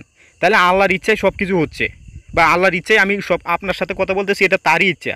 অনেক কিছু আমাকে প্রভাবিত করছে, জগৎ আমাকে প্রভাবিত করছে, তারপরে আমি করতেছি। এই যে জগৎ অনেক কিছু দ্বারা আমি প্রভাবিত হচ্ছি, তাহলে এখানে আমার কোনো কাজ আছে? তা আমিটা কি? আপনি যে কথাগুলো বলছেন জামান ভাই, এতক্ষণ যে কথাগুলো বললেন আমি সব কথা আপনার বুঝতে পারছি, কিন্তু এইটা একটা থিওরিক্যাল জ্ঞান, বুঝছেন? কিন্তু এইটার একটা প্র্যাকটিক্যাল জ্ঞানও আছে। তো আমরা সাধারণত প্র্যাকটিক্যাল জ্ঞানে বিশ্বাসী। তো এইটার প্র্যাকটিক্যাল জ্ঞানটা কেমন আমার জানা নাই, তবে আমরা প্র্যাকটিক্যাল জ্ঞানে বিশ্বাসী আর কি। হ্যাঁ, আহ, আমি যে কথাটা বলতে চাচ্ছিলাম যে যে এই কোরআনে আছে যে এগুলো হচ্ছে পরীক্ষা। এই যে জীবন, কষ্ট, ফসল, সম্পদ, এগুলো দ্বারা আল্লাহ মানুষকে পরীক্ষা করে। হুম। তো যে ব্যক্তিটা অনেক বিপদে আছে, বিপদগ্রস্ত সে পরীক্ষা আছে, তাহলে পরীক্ষা এটা কিভাবে নেন, ব্যাপারটা কিভাবে নেন? ওই যে পরীক্ষা বিষয়টা কিভাবে নেই এই তো। এখানে পরীক্ষা বলতে কি করছে আল্লাহ? আহ, আমি বিষয়টা এইভাবে দেখি, যেমন মনে করেন যারা যারা বিভিন্ন মোহের ভিতর, বলেন ভাই। হ্যাঁ, যারা বিভিন্ন মোহের ভিতর আটকে আছে, হ্যাঁ, তাদের একটা হ্যাঁ, নির্দিষ্ট সময় এটার ভিতর চলে যা, বুঝতে পারছেন? মানে মৃত্যুর আগে হয়তো বুঝতে পারে যে ইয়া তো কিছু কেন করলাম, বা যেমন আমরা অনেক কিছু করার পরে একটা কিছু ব্যক্তির জন্য বা একটা মানুষের জন্য অনেক কিছু করার পরে এবারে মানুষটা যখন আমাকে ভুল বুঝে, তখন মনে মনে একটা উপলব্ধি আসে না যে কেন করলাম এগুলি। বা একটা ছেলে যখন একটা ছোটো 5 বছরের বা 4 বছর ছেলে যখন একটা খেলনার জন্য খাদে, ঠিক আছে, তখন ওই খেলনাটা কিন্তু তাকে দিলে বা একটু পরেই ওই খেলনার কথা ভুলে যায়, বুঝতে পারছেন? তাইলে আমাদের যে চাওয়া এবং এই আমাদের যে আমরা যেগুলির জন্য আমরা খাটতেছি, এখন আমরা যেগুলির জন্য আকাঙ্ক্ষা করতেছি, আমাদের ভিতরে একটা ব্ল্যাক হোল আছে। এই ব্ল্যাক হোলের যদি সমস্ত জগৎ দেন তাহলে বেনিশ হয়ে যাব। এখন এটা হচ্ছে একটা পরীক্ষা। এই সমস্ত জিনিস যতক্ষণ পর্যন্ত আপনি যত তাড়াতাড়ি বুঝতে পারবেন, ওই ব্ল্যাক হোলকে যতক্ষণ পর্যন্ত ধারণ করতে পারবেন, তখন কিন্তু আপনি সব কিছুর আস্বাদন হয়ে যাবেন। আর আপনি যদি এক এক আস্বাদন করতে থাকেন তাহলে কিন্তু তার সাথে আপনি মিলিত হতে পারছেন না, বুঝতে পারছেন? আপনি আপনি বলছিলেন কোন কথাটা, যে পরীক্ষা কিভাবে, তাই না?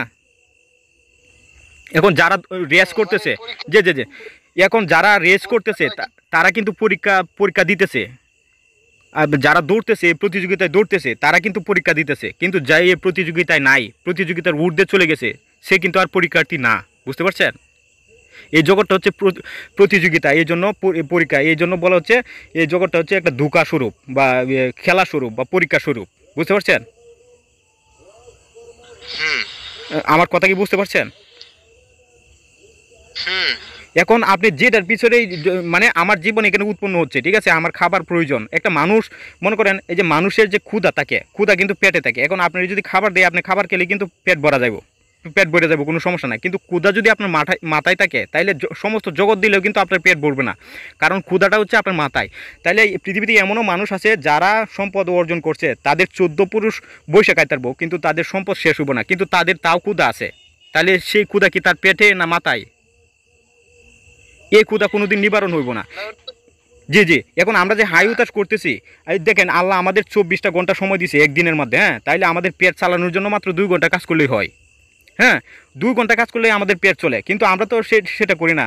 আমরা মনে করেন এটা চাই সেটা চাই সেটা চাই, মানে মানুষের যে একজন 10তলা বিল্ডিংয়ের উপর আছে সে শান্তি নাই, আবার একজন গাছতলাতে আসে সে শান্তি আছে। এবং শান্তি এই জন্য, শান্তি এই উপকরণে না, আপনাকে এই উপকরণগুলা একটু হেল্প করতেছে, বা এই উপকরণগুলা আপনাকে একটু দিতেছে, কি বলে এটাকে, ইন্ধন যোগাচ্ছে। সহজ করে। হ্যাঁ, একটু ইন্ধন হ্যাঁ, যোগাচ্ছে, বাদে আপনি শান্তিটা পাইতেছেন, তাইলে তো এটা মানে কজার ইফেক্ট, মানে ডিল দিচ্ছেন পরে ডিল পাচ্ছেন। এইভাবে যদি আপনি পাইতে চান তাইলে তো আপনি এই যে গ্যালাক্সি দিলেও, হ্যাঁ, মিল্কি ওয়ে গ্যালাক্সি বা ইন্ডোমেটা গ্যালাক্সি দিলেও আপনি পরিতৃপ্ত হইবেন না, পাশের গ্যালাক্সির দিকে তাকাবেন, কারণ আপনার ভিতরে যে ব্ল্যাক হোলটা আছে, এই ব্ল্যাক হোলকে এটা আপনার দেখতে হইব। এই ব্ল্যাক হোলে যদি আপনি সমস্ত জগৎ দেন, এটা শূন্য হয়ে যাইব, বুঝতে পারছেন? তাইলে এইগুলিকে জয় করতে হবে। এই যারা এইগুলি জয় করতে পারছে তারা হচ্ছে উত্তীর্ণ। তারা পরীক্ষার মধ্যে নাই, তারা পরীক্ষা মানে উত্তীর্ণ করছে, তারা পরীক্ষায় পাস করছে। আর যারা এই প্রতিযোগিতাতে আছে তারা হচ্ছে মানে পরীক্ষার্থী। আমি জগতে আছি কিন্তু আমি জগতে পরীক্ষার্থী না, বুঝতে পারছেন? কিন্তু যারা দৌড়তেছে, যারা দিন রাত পরিশ্রম করতেছে, স্ট্রাগল করতেছে, তাদের শেষ গন্তব্য কোথায়? একই, এই 3 হাত মাটির নিচে। এবং আমারও শেষ গন্তব্য একই, 3 হাত মাটির নিচে। তাইলে জীবনটা উপভোগ করার কি বিষয়? যেমন এই জন্য একটা উদাহরণ এইরকম আছে, যে বলবো নাকি ভাই? বলেন ভাই।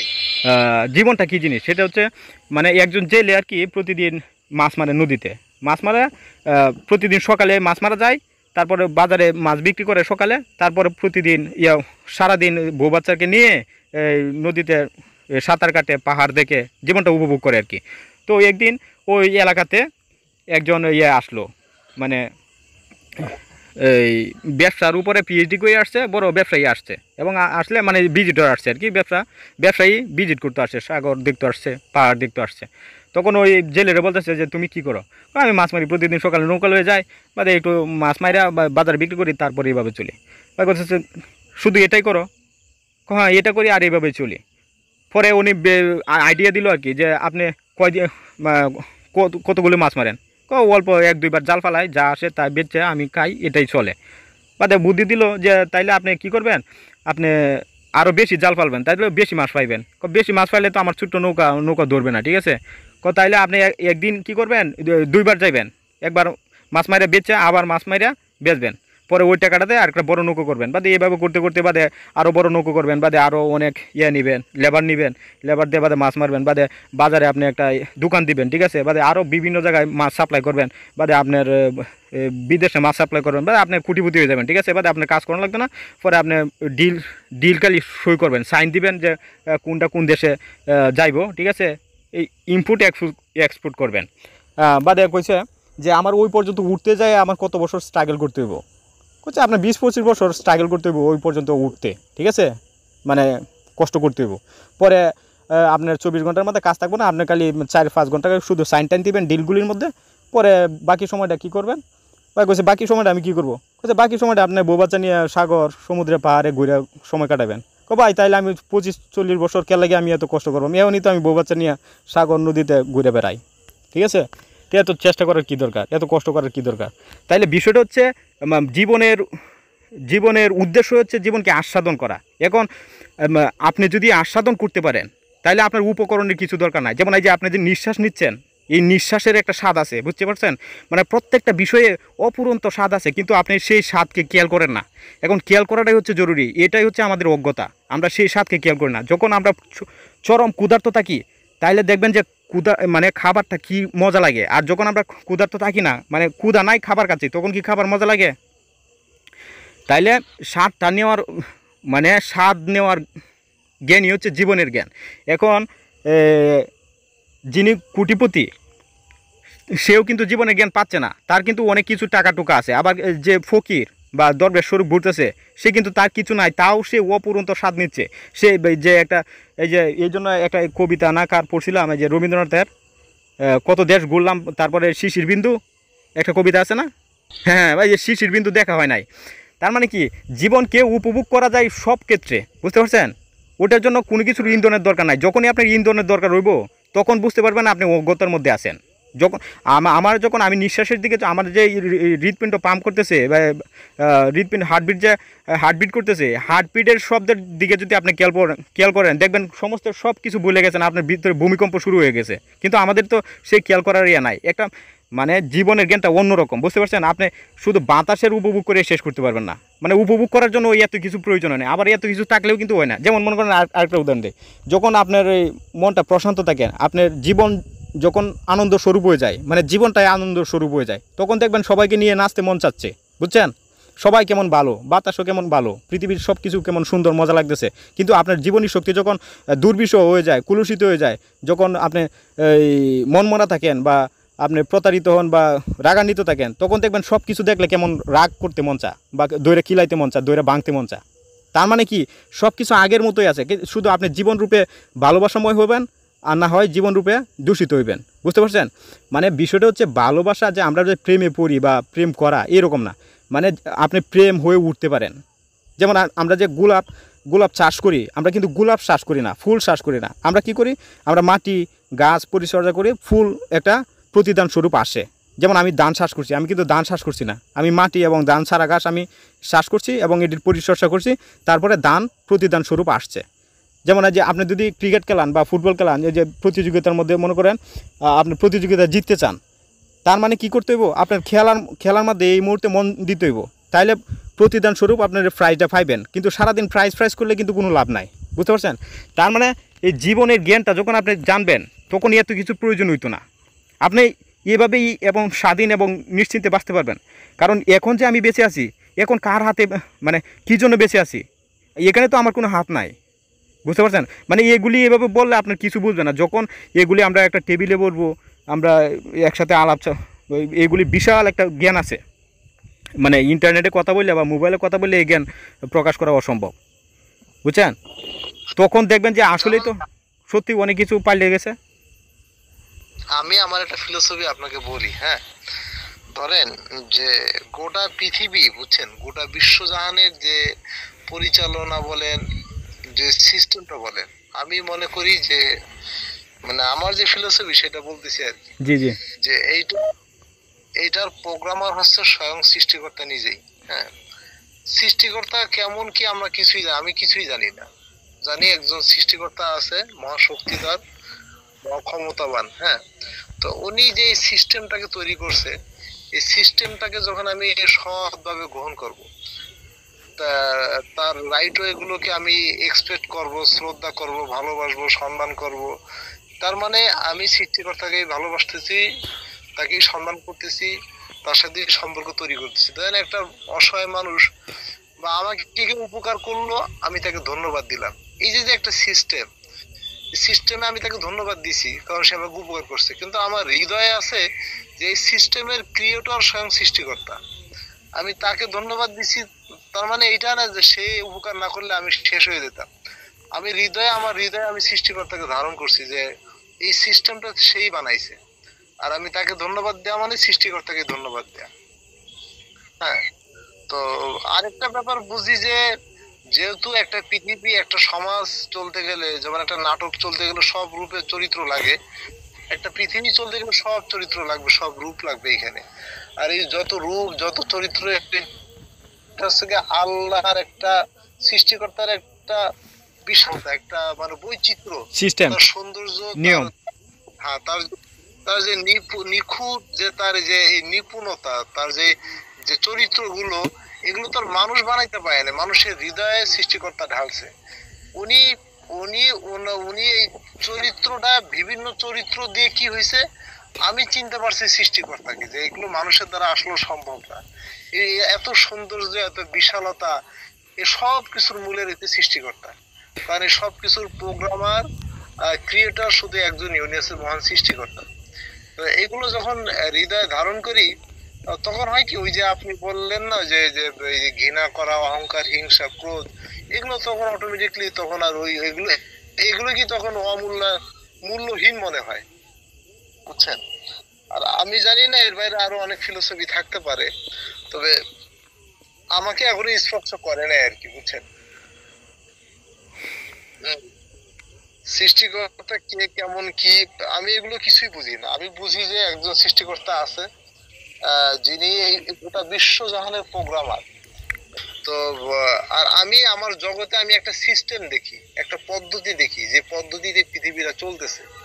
তো এর বাইরে আমি কিছু দেখতেছি না। তো পদ্ধতি তাকে তো আপনি ডিফাইন করতে পারবেন না, যে সৃষ্টিকর্তাকে তো আমি চিনতে পারবেন না বা নির্দিষ্ট করে বলতে পারবেন না এটা হচ্ছে সৃষ্টিকর্তা, কারণ তার পিছনে তো আপনি যাইতে পারবেন না। বুঝতে পারছেন? তিনি তো সব কিছু দেখতেছেন, এবং তার পিছনে যে আপনি ক্যামেরা সেট করবেন এবং তারে ধারণ করবেন, তার একটা আঁচ পাওয়া যায়, মনে একটা অনুভব করা যায়, তার একটা ধারণা আসে, ওটা ক্ষণস্থায়ী সময়ের জন্য। কিন্তু যারা এই পথে হাঁটছে তারা এই সময়টাকে আরও দীর্ঘ করতে পারে। বুঝতে পারছেন? এখন বিষয়টা আপনারা বুঝছি যে এই যে সিস্টেমটা, যেমন মনে করেন একটা নির্দিষ্ট কাজ করব এবং এটা সাকসেসের পথ হচ্ছে একটা নির্দিষ্ট করা, এবং এটা ব্যর্থ হওয়ার জন্য হাজার পথ আছে, এবং প্রত্যেকটা পথই হচ্ছে শয়তান, তাই না? এবং ওর নির্দিষ্ট পথটাই হচ্ছে এই মানে হেদায়েত বা সঠিক পথ। ঠিক আছে? এবং এই ধরনের, যেমন জগতে যদি খারাপ না থাকে তাহলে তো ভালোর কোনো ইয়া নাই, কদর নাই। ঠিক আছে?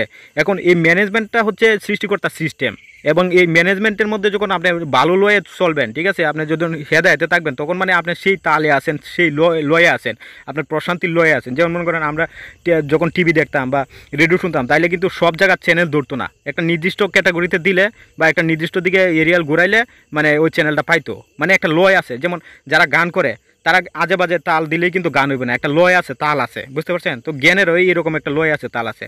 আপনি যখন এই গাছের ভিতরে কি আছে এটা দেখবেন, যখন আপনি নির্দিষ্ট করবেন এটা গাছ, তখন তো এটা একটা গাছ হয়ে যাবো।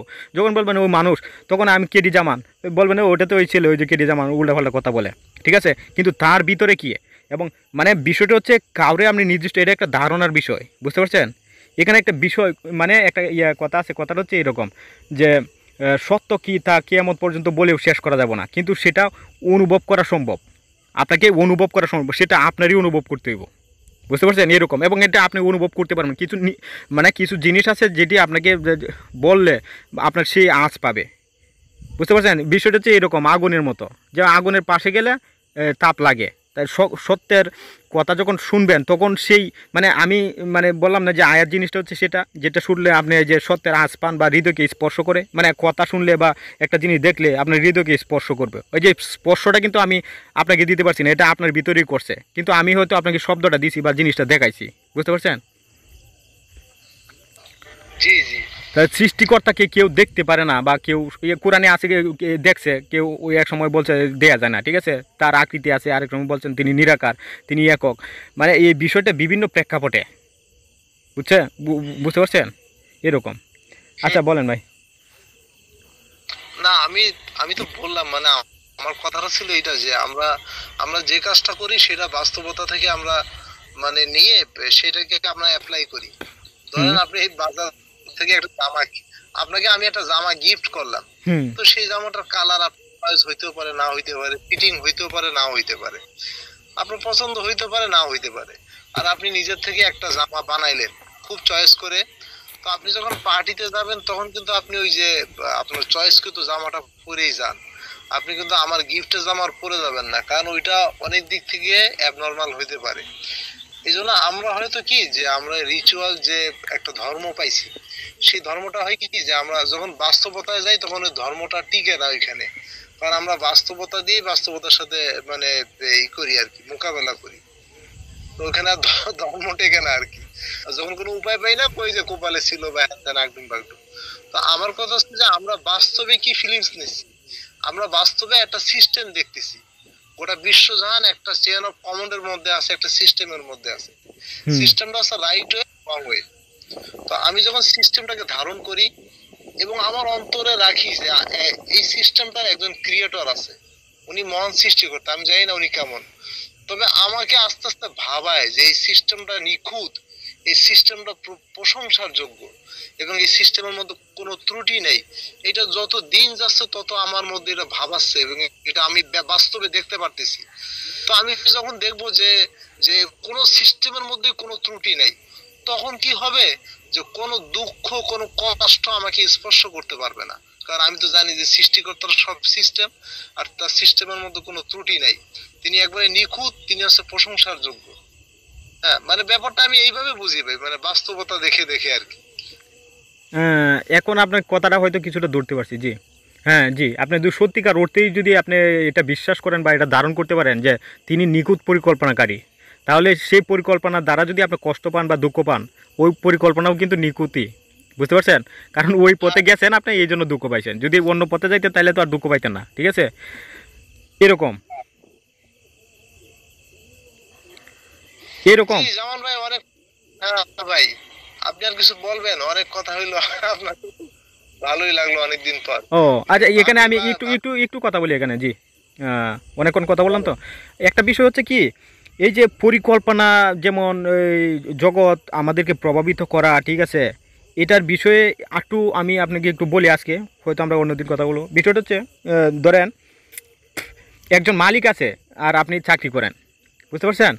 এখন এই সাপ্তাহিক ছুটি মানে এই সাপ্তাহিক ছুটির মধ্যে আপনি মালিকের বাসায় গেছেন, এখন মালিককে বলতেছেন যে মালিক আপনি তো আমরা মাসিক বেতন দেন এবং সাপ্তাহিক ছুটিও দেন, ঠিক আছে, যদি এই সাপ্তাহিক ছুটিটা না দিতেন তাইলে তো আজকেও আমরা কাজ করলাম, ঠিক আছে, এখন এটা দেন, মানে তো আমরা সারা সপ্তাহ কাজ করি, এখন একদিন এটা ভালো লাগে না, ঠিক আছে, আজকে কিছু একটা দেন, কাজ করি, ঠিক আছে।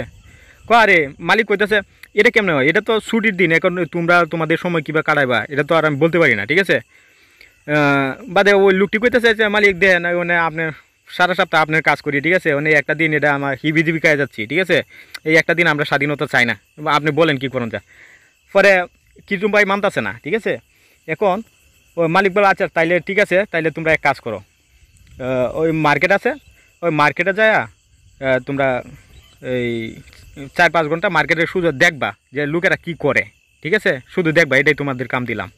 তাহলে হেরা দুজন বুঝছেন, মনে করেন একটা পাঁচতলা মার্কেট, সুপার মার্কেট, ওই মার্কেটে গেছে। এখন মালিক কিন্তু তাদেরকে কই গেছে, মালিক তাদেরকে কোনো কাজ দিছে না, এখন তাদের সময় কাটতেছে না দেখে তারা কইছে মার্কেটে যাও, মার্কেটে দেখবা লোকেরা কী করে না করে, ঠিক আছে। এখন তারা কিন্তু মার্কেটে গিয়ে দেখতেছে লোকেরা, মানুষ এটা কিনতেছে, সেটা কিনতেছে, জামা কিনতেছে, এই কিনতেছে, সেই কিনতেছে, ঠিক আছে।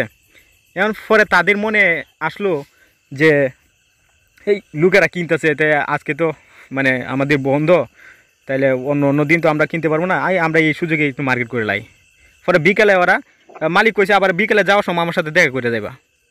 ওরা বিকালে আসার সময় দিয়ে হাতে অনেক ব্যাগ, ঠিক আছে। তো মালিক কইছে এগুলি কি, এগুলি আমরা মার্কেট করছি। আচ্ছা, আমি না তোমাদেরকে বলছিলাম যে তোমরা শুধু দেখবা কে কী করলো না করলো, তোমাদের তো কিনতে বলি না এরকম। সে আপনি তো বলছেন ঠিক আছে, আজকে তো আমরা ফ্রি আছি, তো মার্কেটে যেহেতু গেলাম সবাই কিনতেছে, লোক দ্বারা প্রভাবিত হয়ে আমরাও কিনলাম। এখন বিষয়টা হচ্ছে ওই যে মালিক কিন্তু জানতো যে ওরা মার্কেটে পাঠাইলে ওরা সারাদিন যখন লোকের কিনাকিনি দেখবো, ওরা পরে কিনে লই আইব, ঠিক আছে।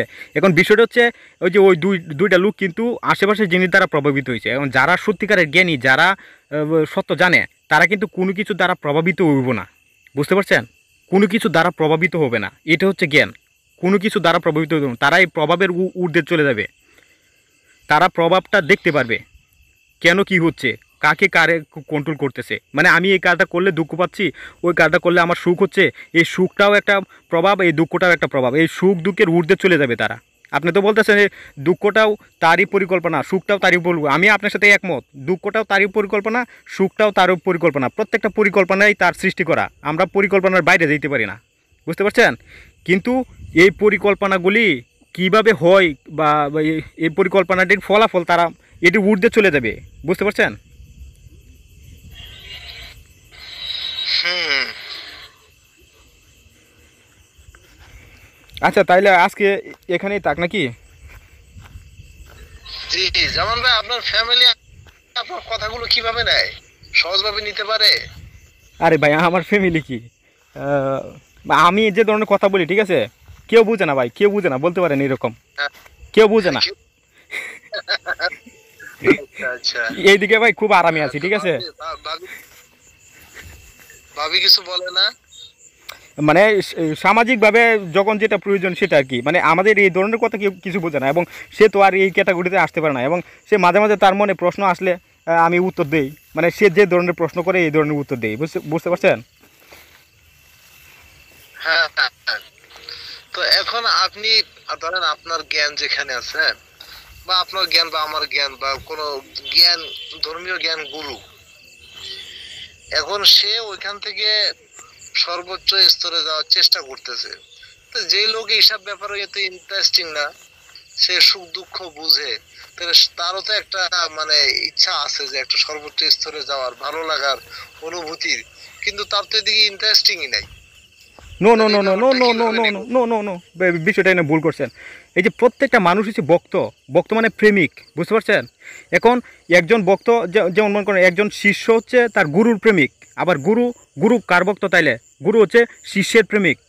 মানে প্রত্যেকটা মানুষই হচ্ছে ভক্ত। মানে এই যে এই নফসটা আছে না, এই নফসটা যতক্ষণ আছে মানে ভক্ত আছে, বুঝতে পারছেন? নফসটাই হচ্ছে আকাঙ্ক্ষা, আর এই নফসটা যখন থাকবে না তখন তো নিরাকাঙ্ক্ষা, নির্মাণ। এখন একজন মানুষ আছে বলেই যে সে নির্মাণ হতে পারবে না এরকম না, সে নির্মাণ হতে পারবে মানুষের রূপ আকারেই, কিন্তু সে নফসে আছে কিন্তু সে নির্মাণ, মানে সে জগৎ দ্বারা প্রভাবিত হয় না। বিষয়টা হচ্ছে এরকম। যেমন একটু বলবো। হ্যাঁ বলেন। মানে আপনি এই যে শিষ্য গুরুর যে চরিত্রটা আর কি, জি জি জি। এটাকে সাপোর্ট করেন, তাই তো? যে শিষ্য গুরুর যে একটা ভক্তি থাকবে মানুষের মধ্যে, আছেই এটা।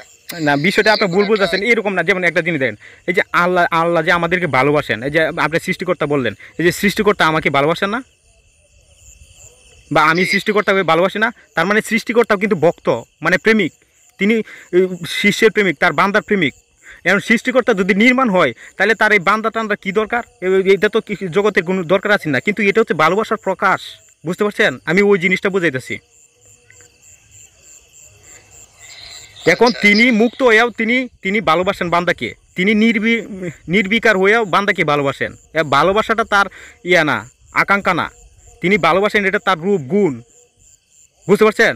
এখন যিনি গুরু, যিনি মহৎ ব্যক্তিত্বের অধিকারী, যিনি আদম, ঠিক আছে, যিনি বুদ্ধ, তিনি তার শিষ্যকে ভালোবাসেন, তিনি ভক্ত। তিনি কার ভক্ত? শিষ্যের ভক্ত। আর শিষ্যরা কার ভক্ত? গুরুর ভক্ত। স্রষ্টা কার ভক্ত? বান্দার ভক্ত। বান্দা কার ভক্ত? স্রষ্টার ভক্ত। স্রষ্টা কি ভক্ত নাকি ভক্ত না, এটা বুঝেন। এই জন্য এই যে মানে এই যে ভারতীয় দর্শনে এই দেবতাদেরকে বলা হয় ভক্ত। যে যত বড় দেবতা সে তত বড় ভক্ত। আর আমরা কি বলি, এই যারা নবী তারা হচ্ছে, যে যত বড় নবী সে তত বড় আল্লাহর প্রেমিক, ঠিক আছে। তাইলে নবীরা যদি প্রেমিক হয়, তাই আল্লাহ তো তাদের প্রেমিক, আল্লাহ তো তাদেরকে ভালোবাসেন। জগৎ তো প্রত্যেকটা বিষয় একটা আর একটা আকর্ষণ করে, বুঝতে পারছেন? মানে জি জি বিষয়টা বোঝা যায় এরকম, মানে এই প্যারাডক্সের মতো, একটা সত্য হইলে আরেকটা মিথ্যা, আরেকটা মিথ্যা হইলে আরেকটা সত্য। বিষয়টা একটু বলি, যেমন মনে করেন আমরা যে লাইট চালাই বা ফ্যান ঘুরাই, এই একটা হচ্ছে পজিটিভ আর একটা নেগেটিভ, তাই এমন পজিটিভ নেগেটিভ যদি কোনো ইয়া কোনো নিয়ম যদি আমরা মেনটেন না করি, তাহলে পজিটিভ নেগেটিভ কানেকশন করলে কিন্তু আগুন জ্বলে যাব, সব কিছু ধ্বংস হবো। কিন্তু একটা নিয়ম বা প্রক্রিয়ার মধ্য দিয়ে যদি পজিটিভ নেগেটিভকে আমরা একটা কানেকশন করি, তাহলে একটা সুন্দর ফলাফল আসবে, তাই না? এটাই হচ্ছে বিষয়, জি এটাই হচ্ছে বিষয়, বুঝতে পারছেন? একটা একটা নিয়ম, একটা প্রক্রিয়ার ভিতরে যেতে হয়। এই নিয়মটা মানে প্রকৃতির ভিতর গেলেই ফ্যান ঘুরবো বা লাইট জ্বলবো, কিন্তু সরাসরি কানেকশন করলেই। এবং এই নেগেটিভ পজিটিভ এই সবই কিন্তু একটা সত্য। পজিটিভ কিন্তু খারাপ না, নেগেটিভ কিন্তু খারাপ না। যেমন ভাই আপনার যে দৃষ্টিভঙ্গি, সেই দৃষ্টিভঙ্গিতে তো মানে মেসেজ এটা আসতেছে যে এই পৃথিবীটাই স্বর্গ, এই পৃথিবীটাই নরক। Right right right. হ্যাঁ, আপনার এই যে কি পরকাল বলে কিছু নাই। এটা তো আপনার কর্মের ফল। আপনি আপনি যদি এই যে মারা যান একটা আকাঙ্ক্ষা নিয়ে, ঠিক আছে, তখন আপনার এই আকাঙ্ক্ষার শক্তি তো ক্ষয় নাই, এই আকাঙ্ক্ষাটা তো একটা শক্তি না, এটা আবার জেগে উঠবে। আপনি সেই লয়ে মিশতে হইব, আপনার পরম শক্তির সাথে মিশতে হইব। এর জন্য আত্মা পরমাত্মা বলা হয়। যে আল্লাহকে আদমকে মানে সৃষ্টি আপনি করিয়া আদমকে আল্লাহ তার নিজের রূহ দিছেন, বুঝতে পারছেন? মানে আল্লাহ হচ্ছে একটা সমুদ্র, আর এই সমুদ্রের মধ্যে যে ঢেউ হচ্ছে এক একটা নফস, মানে এক একটা ব্যক্তি। ঢেউয়ের কিন্তু আলাদা অস্তিত্ব আছে, আমাদের নফসেরও আলাদা অস্তিত্ব আছে, কিন্তু এই ভিতরে আছে সমুদ্র। যেমন একটা ছোট্ট উদাহরণ দিলে এইরকম, যেমন 60 জন মানুষ। যদি পরকাল যদি নাই থাকে, একটা মানুষ কি সম্পূর্ণ বিচার পায় পৃথিবীতে? বাকি বিচারগুলো কোথায় হবে? ভাই এখন মৃত্যু বলতে আপনি কি বুঝতেছেন এটা বলেন আগে। মৃত্যু বলতে আপনি কি বুঝতেছেন? মৃত্যু মানে শেষ নাকি? কথা বলছি। আচ্ছা, তাহলে তার মানে আপনি এখন পুনর্জন্মের সমর্থন করতেছেন, মানে এই পৃথিবীতে সে আবার ঘুরে আসবে? পৃথিবীতে আসবে না ঘুরে আসবে সেটা আমি জগতে কি দেখেন, মানে শক্তির তো ক্ষয় নাই, মানে এই মানে মৃত্যু হয়েছে, মানে এই যে দেহটা, এই দেহটা এই জগতে মিশে গেছে, তাই না? এই মাটি বাতাসের সাথে মিশে গেছে, তাই না? তাহলে এই দেহটার ভিতরে একটা নন ফিজিক্যাল অস্তিত্ব আসিন না, আসিন না? তাহলে সেটা তো একটা শক্তি। এখন সেই শক্তিটা যদি একটা আকাঙ্ক্ষা থাকে বা তার একটা কর্ম থাকে, তার একটা প্রতিদান থাকে, তাহলে সেটা কি ধ্বংস হয়ে যাব? সেটারও একটা প্রক্রিয়া হইব না? যেমন মনে করেন মানুষ প্রতিদিন মরে, আপনার সংক্ষেপে বলি, মানুষের নফসগতভাবে প্রতিদিন মরে। যেমন আমি 5 বছর আগে যে নফসে আসছিলাম, আপনি নিজেকে বলেন এটা হচ্ছে আপনার শুধু একটা নফসের তাড়না, একটা আকাঙ্ক্ষা। এই আকাঙ্ক্ষাটা পরিবর্তন হলে ওই আপনার আগের নফস মারা গেছে, মানে পরিবর্তন হয়েছে, লয়ে যাব, আপডেট গ্রেডে যাব না নিম্ন গ্রেডে যাব, ঠিক আছে? এখন এই মুহূর্তে যে আকাঙ্ক্ষা আছে এটা অন্য জনের আকাঙ্ক্ষা, কিন্তু এই দেহটাই একই। এটা একটা এসএস, মানে নফসকে ধারণ করার একটা যন্ত্র, একটা টুল। এই দেহটা তো আমি না, কারণ এই দেহটার মধ্যে 5 বছর আগে যে বসবাস করতো সে কই, আর এখন যে বসবাস করতো সে কই? মানে দেহটা যিনি চালাচ্ছেন সেই তো আমি। তাহলে আমি যিনি চালাচ্ছেন সেই একটা আকাঙ্ক্ষা, জাস্ট একটা ইচ্ছা। এই ইচ্ছাটা প্রতিদিন পরিবর্তন হয়ে যায়। যেমন বুদ্ধ যখন বুদ্ধত্ব অর্জন করছে তখন কিন্তু সে সর্বোচ্চ ইচ্ছাটা পাইছে, কিন্তু ইয়ার আগে কিন্তু আরেকজনের ইচ্ছা ছিল। ভাই অনেক কথা এই বিষয়ে কথা বললে। হ্যাঁ, হ্যালো। হ্যাঁ, নেটওয়ার্কের সমস্যা ছিল, কি যেন বলতে গেছিলেন? ওই যে নফস আকারে আমরা প্রতিদিন মরি, বুঝতে পারছেন? যে আমরা যে মরি, এই যে শরীরগতভাবে মরে যাই এরকম না। যেমন মনে করেন একটা জিনিস, এই যে আমি বা আপনি 5 বছর আগে আপনার ভিতরে যে নফসটা ছিল, যে আকাঙ্ক্ষাটা ছিল, ঠিক আছে, সেটা কিন্তু আর এখন নাই। এখন যেটা আছে 2 দিন পরে সেটা থাকবে না, বুঝতে পারছেন? এখন এই যে আমি যে আমাকে বলতেছি, এই আমিটা কি? এটা কি আমার শরীর না, এটা হচ্ছে আমার এই নফসটা, মানে আমার আকাঙ্ক্ষাটা। এই আকাঙ্ক্ষাটা তো যখনই চেঞ্জ হয়ে যাবো তখনই অন্য একটা আকাঙ্ক্ষা আসছে, বুঝছেন? এখন আমি এই মুহূর্তে যে আকাঙ্ক্ষাটা ধারণ করে আসি, এটা কার আকাঙ্ক্ষা এটা আমি কিভাবে বলবো? এখন আমার আকাঙ্ক্ষা তো উচ্চ মানেরও উচ্চ ব্যক্তিত্বে চলে যাব, যদি নিম্নমানেরও নিম্ন ব্যক্তিত্বে চলে যাব। এখন আমি যে আকাঙ্ক্ষাটা ধারণ করি, এই শরীরটা হচ্ছে আকাঙ্ক্ষাটা ধারণ করে একটা টুল, একটা মাধ্যম। যেমন মোবাইলটা ইন্টারনেটে ধারণ করতেছে, ঠিক আছে? এখন এই শরীরটা কার নফস ধারণ করতেছে। এই মুহূর্তে আপনি ইচ্ছা করছেন যে আপনি একটা বিল্ডিং করবেন, এটা হচ্ছে আপনার ইচ্ছা। বা এই মুহূর্তে আপনি ইচ্ছা করলেন যে আপনি একটা বিবাহ করবেন, তাহলে এটা হচ্ছে আপনার একটা ইচ্ছা, এটা নিয়ে কেন্দ্র করে বেঁচে আছেন এবং এই মুহূর্তে ইচ্ছা করলেন যে আপনি নির্মাণ হইবেন বা বুদ্ধত্ব অর্জন করবেন। তাহলে এই মুহূর্তে যারা বুদ্ধত্ব অর্জন করতে চাচ্ছে তাদের আকাঙ্ক্ষাতে চলে আসছেন বা তাদের আকাঙ্ক্ষা আপনার মধ্যে চলে আসছে, মানে আপনার শরীরে চলে আসছে। যে বুদ্ধত্ব অর্জন করছে তার মধ্যে কিন্তু পরমাত্মার শক্তি চলে আসছে বা বুদ্ধত্বের জ্ঞান চলে আসছে। এখন এটা হচ্ছে বিশাল জ্ঞান, বুঝতে পারছেন? এটা তো মানে সংক্ষিপ্ত বললে যদি এই জ্ঞান না রাখেন তাহলে কিছুই বুঝবেন না। মানে আমরা নফসগতভাবে প্রতিদিন মরি বিষয়টা। হ্যালো ভাই বলেন ভাই। না এটা তো ধরেন নফসগত, আপনি যে কথাটা বলছেন, হ্যাঁ আমাদের যে মেন্টালিটি চেঞ্জ হয়। একটু উদাহরণটা বলি, তাইলে দেন একটু উদাহরণটা বলি। যেমন মনে করেন 60 জন লোক আছে, বুঝছেন? 60 জন লোক, yani একজন বলতেছে যে আমি সব হুজুরের ওয়াজ বিশ্বাস করি, একজন বলতেছে যে আমি সব হুজুরের ওয়াজ বিশ্বাস করি, কোনো সমস্যা নাই, আমি সবার কথাই মানি। আচ্ছা, আরেকজন বলতেছে আমি কিছু বিশ্বাস করি না, আমি নাস্তিক, ঠিক আছে? আরেকজন বলতেছে আমি কিছু বিশ্বাস করি, কিছু বিশ্বাস করি না, ঠিক আছে? আমি যাচাই করি। আরেকজন বলতেছে আমি এসবের মধ্যেই নাই, আরেকজন বলতেছে আমি এসবের মধ্যেই নাই, আমি ওয়াজই শুনি না, নাস্তিকতাও শুনি না, আস্তিকতাও শুনি না। তাহলে 60 জন মনের ক্যাটাগরি কিন্তু 60 রকম। একজন সব কিছু বিশ্বাস করে, আরেকজন কিছু বিশ্বাস করে, কিছু বিশ্বাস করে না, আরেকজন নাস্তিক, আরেকজন এসবের মধ্যেই নাই। ওই 60 জন মানুষ যখন ঘুমাইছে, মানে একবারে ঘুম, নিখুঁত ঘুম বা প্রকৃত ঘুমিয়ে আছে, ঠিক আছে? তখন কি তাদের মধ্যে কোনো পার্থক্য আছে? না, তখন তো তখন তারা জীবনে আছে, জীবন শুধু জীবনে আছে, বুঝতে পারছেন? এই যে জীবন দুগ্ধ করতেছে এখানে আছে। কিন্তু যখনই তারা নফস আকারে জায়গায় উঠবো, এটাই তো বলছি, মানে এই জীবনটা হচ্ছে মহাসমুদ্র, বুঝছেন? সমুদ্র একটা, এই সমুদ্রের মধ্যে ঢেউ হচ্ছে নফস।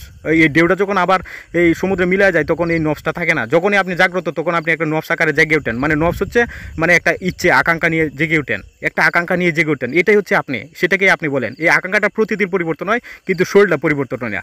এটা কীভাবে বুঝবেন? আজকে থেকে 10 বছর আগে আমার যে আকাঙ্ক্ষা ছিল এখন তো তা নাই, কিন্তু শরীরটা আগেরটাই আছে, বুঝতে পারছেন? তো এখানে অনেক জ্ঞান আছে। এখন আমি বলতে চাচ্ছি যে লোকটা পরিপূর্ণ প্রতিদান পাওয়া ছাড়াই মারা গেল, তার কি হবে? না, সে তো মারা যায় নাই, তার নফস পরিবর্তন হয়ে গেছে। এখন সে পরিবর্তনে কোথায় গেছে? ও, এই কোথায় গেছে মানে সে যে লয়েতে আসিল, এই মুহূর্তে যেটা চাচ্ছিল সেই লয়েতে চলে গেছে। মনে করেন আমি এখন বৌদ্ধত্ব অর্জন করতে চাচ্ছি, বুঝতে পারেন? তাহলে এই নফসটা আমার না, যিনি বৌদ্ধত্ব অর্জন করতে চাচ্ছেন বা আমি সেই লয়েতে আছি সেটা আয় পড়ছে আমার এখানে, বুঝতে পারছেন? বা এখন চুরি করতে চাইবো, তাইলে চুরি করতে চাইছো মানে অন্য একটা নফস আয় পড়ছে, বুঝতে পারছেন? মানে সংক্ষেপে বিষয়টা হচ্ছে এরকম। যেমন মনে করেন এই যে এই শক্তি তো ফিজিক্যাল শক্তি আছে, আবার নন ফিজিক্যাল শক্তি আছে। এটা তো জানেন যে আলোক শক্তি, বিদ্যুৎ শক্তি, তাপ শক্তি, তরঙ্গ শক্তি, এটা দেয়া যায় না, কিন্তু একটা শক্তি, চুম্বক শক্তি, তাই না? তাইলে দেন আমাদের এই শরীরটা একটা ফিজিক্যাল শক্তি, মানে এটাকে ধরা যায়, ছোঁয়া যায়। এখন এই শরীরটা যখন মারা যায় তখন কি এটা ধ্বংস হয়ে যায়, মানে বেনিশ হয়ে যায়, এখন শেষ হয়ে যায়? না, এটা ক্ষয় থেকে লয় হয়। লয় মানে পরিবর্তন, বুঝতে পারছেন? এটা মাটিতে পরিবর্তন হয়, বাতাসে পরিবর্তন, মানে একটা কিছু হয়, এটা ধ্বংস না, মানে সব কিছু বেনিশ হয়ে না, পরিবর্তন হয়, ঠিক আছে? ধরেন জামান ভাই, যে লোকটা ডাকাতি করে, হ্যাঁ জি ডাকাতি করে সে খুন করছে, হুম তো একসময় তাকে জেল পুলিশ হয়ে তাকে হত্যা দিয়েছে, তাকে ফাঁসির কাজটা ঝুলাইছে। হুম ধরেন সে লোককে খুন করছে কিন্তু তাকে ফাঁসির কাজটা ঝুলাই তাকে হত্যা করছে আর কি, হ্যাঁ। হুম এখন ওই ব্যক্তি কোথায় গেছে? হুম হ্যাঁ, ওই যে ফাঁসির কাজটা ঝোলানো হচ্ছে, ঠিক আছে? এখন দেন ওই যে যাকে ঝোলানো হচ্ছে সে কিন্তু এটার কর্ম করছে বা কর্ম করছেন থেকে আর সেই নফসটা, মানে যখন তাকে ঝোলানো হচ্ছে আর যে ঝোলানোর আস্বাদনটা স্বাদ করছে, ভোগ করছে, এটা একটা নফস, বুঝতে পারছেন? এটা একটা নফস, এটা সে এই আস্বাদনটা সে ভোগ করছে। আচ্ছা, অন্য একটা জিনিস দেন, ওই যে তার শরীরটা কিন্তু ধ্বংস হচ্ছে না, পরিবর্তন হচ্ছে।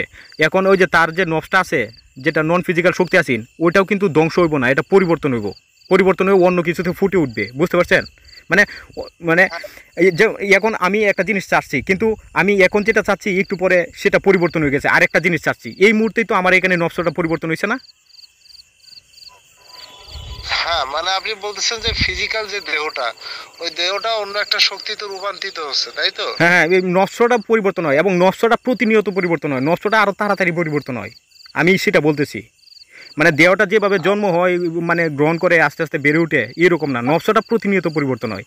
আজকে যে নফস নিয়ে আপনি বেঁচে আছেন এটা কালকে বা একটু পরেই পরিবর্তন হয়ে যেতে পারে, ঠিক আছে? তাইলে ওই নফসটা আপনার নাই, কিন্তু আপনি আপনার নিজেকে পরিচয় দিবেন এখানে। এখন তাহলে ওই নফসটা কোথায় যায়, কি করে, কি হয় তারপরে? তার লয়ে চলে যায়, তার লয়ে চলে যায়, সে যেটা চায় সেটা লয়ে চলে যায়। সে কি চায়?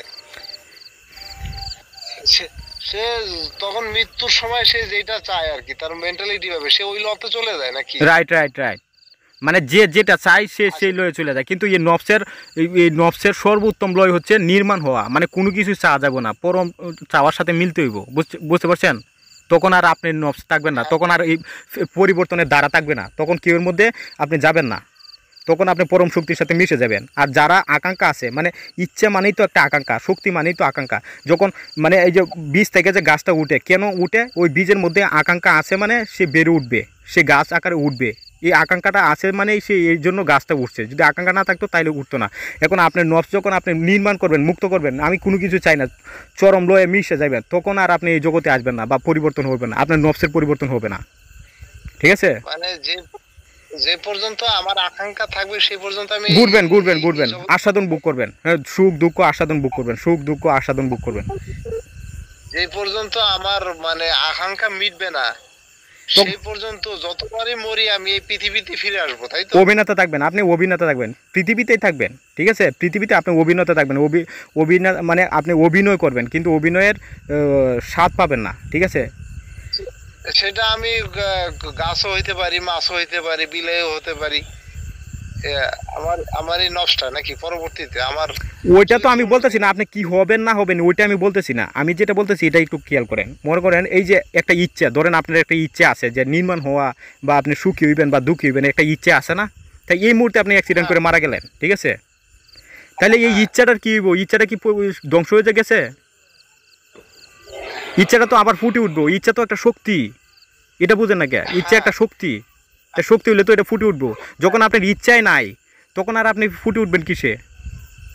আপনার ইচ্ছা এখন কোন রূপে ফুটে উঠবে, কোন রূপে? তার যে আকাঙ্ক্ষা এই রূপে ফুটে উঠবে, সেটা আমরা জানি না কেউ, তাই না? তাই তো, কারণ আমি তো জানি না। এবং আমরা কি দেখি, জগতে কি দেখতেছি, প্রত্যেকটা ক্রিয়ার প্রতিক্রিয়া আছে, ঠিক আছে? তা আমরা সেই লয়েতে বলতেছি যে তার প্রতিক্রিয়াতে উঠবো। একটা একটা আম গাছের বীজ আম গাছ স্বরূপ জেগে ওঠে, কারণ আম গাছ স্বরূপ ফুটে ওঠে, কারণ তার আম গাছ স্বরূপ বেড়ে ওঠার ইচ্ছে আছে। এখন আপনার কি ইচ্ছা ছিল সেই ইচ্ছা রূপেই তো আপনি ফুটে উঠবেন। ধরেন আপনি একটা ঘর বানাতে চাইতেছেন, ঠিক আছে? একটা বিল্ডিং করতে চাইতেছেন, এই মুহূর্তে আপনার গাড়ি অ্যাক্সিডেন্ট করে মারা গেছেন, এই মুহূর্তে যে ঘর বিল্ডিং করতে চাইতেছে তার সাথে আপনার লয়টা মিশে গেছে, তার ইচ্ছা স্বরূপ হয়ে গেছে। এখন ইচ্ছা তো সমুদ্রের ঢেউ, ইচ্ছা মানে ইচ্ছাটা কার? ইচ্ছাটা এই শরীর ধারণ করে, এই ইচ্ছাটার মূলে গেলে আপনি আরেক সত্য পাইবেন। এখানে অনেক জ্ঞান ভাই। না, আপনি যে কথা বলছেন তাইলে এই যে পৃথিবীতে আজকে যে হাজার হাজার মানুষকে মেরে ফেলতেছে, জুলুম করতেছে, তাহলে এই ইচ্ছাগুলো কোথা থেকে আসলো?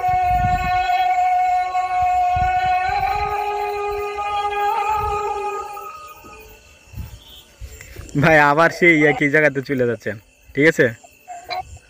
এখন ধরেন এক জিনিস দেন, আমি একটা সাপোজ করে উদাহরণ দিই। মনে করেন একজন দর্শক, ঠিক আছে, যে দর্শন করছে, ঠিক আছে? এখন কিছু লোক তারে মানে ফাঁসিতে ঝুলাইবো বা তারে ফাঁসিতে ঝুলাইতে ইচ্ছা করতেছে, ঠিক আছে? এখন এই যারা ইচ্ছে করতেছে, দেখেন যারা ইচ্ছে করতেছে তারা কেন ইচ্ছে করতেছে? তারা জগৎ দ্বারা প্রভাবিত হয়েছে যে এই ছেলেটা দর্শন করছে, এটা খারাপ কাজ করছে, এটা চুর করছে, এটা ফাঁসি দেওয়া লাগবো, ঠিক না? আচ্ছা, তাইলে এই ইচ্ছাটা কি তার আছেন নাকি প্রভাবিত হয়েছে পরে ইচ্ছাটা হয়েছে? আচ্ছা, একজন লোক মনে করেন ভালো কাজ করছে, হ্যাঁ, অনেক ভালো কাজ করছে। এখন আপনারা বলতেছেন যে তারে নোবেল দেওয়া লাগবো কারণ সে ভালো কাজ করছে। এই যে আপনারা বললেন যে তারে নোবেল দেওয়া লাগবো, ভালো কাজ করছে, এখন আপনারা কেন বললেন? কারণ তার কর্ম দ্বারা আপনি প্রভাবিত হয়েছেন, বুঝতে পারছেন? তাইলে এখন আপনি যে ইচ্ছা করতেছেন, এই ইচ্ছাটার মূলে কে আছে, ইচ্ছাটা কার, এটা দেখতে হইব। এখন আপনি তো দেখতেছেন যে জগতে কি হচ্ছে না হচ্ছে, জগতে কি হচ্ছে না হচ্ছে, এই জন্য বলছি যে জগতে কি হচ্ছে না হচ্ছে এটা পরে, আগে আপনারটা দেখেন। আপনারটা যখন বুঝতে পারবেন তখন জগৎ বুঝতে পারবেন, এই সমস্ত ইচ্ছা হচ্ছে তার, এই ইচ্ছা তিনি, ইচ্ছার প্রকাশ তিনি হচ্ছে নিমিত্ত, তিনি সব কিছুর আস্বাদন। আমরা অভিনয় করতেছি, এখন এই অভিনয় যে বুঝতে পারছে সে তো এই ইচ্ছার উপরে চলে যা, সে অভিনেতা থাকে না, সে দর্শক হয়ে যা। আর যে এটা বুঝছে না সে অভিনেতা করে, মানে অভিনয় করে, সে ভিলেনের চরিত্র অভিনয় করে, কেউ নায়কের চরিত্র অভিনয় করে, বুঝতে পারছেন? আর যারা এটা বুঝতে পারে সে তারা কোনো চরিত্রেই অভিনয় করে না, তারা সিনেমাটা উপভোগ করে, জগতে থাকে ঠিকই কিন্তু সিনেমাটা উপভোগ করে।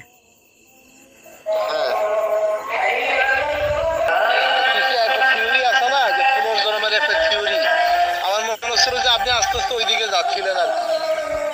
এখানে মন হওয়ার না হওয়ার কিছু নাই, বাস্তবতা থিওরি টিউরি সব কিছু ভুলে যান। আপনি যদি কোনো কিছু নিয়ে একটা কোনো কিছু যাচাই করতে চান, মানে আপনি নির্বিকারভাবে মানে আপনার কাছে কোনো জ্ঞান নাই, আমি যখন বলবো আপনি কোনো কিছু জ্ঞান নাই, জীবন দ্বারা সব কিছু যাচাই করার চেষ্টা করবেন। যদি আপনি কোনো কিছু দ্বারা প্রভাবিত হয়ে যাচাই করার চেষ্টা করেন তাহলে তো আপনি একটা দর্শনে চলে যাবেন, বুঝতে পারছেন?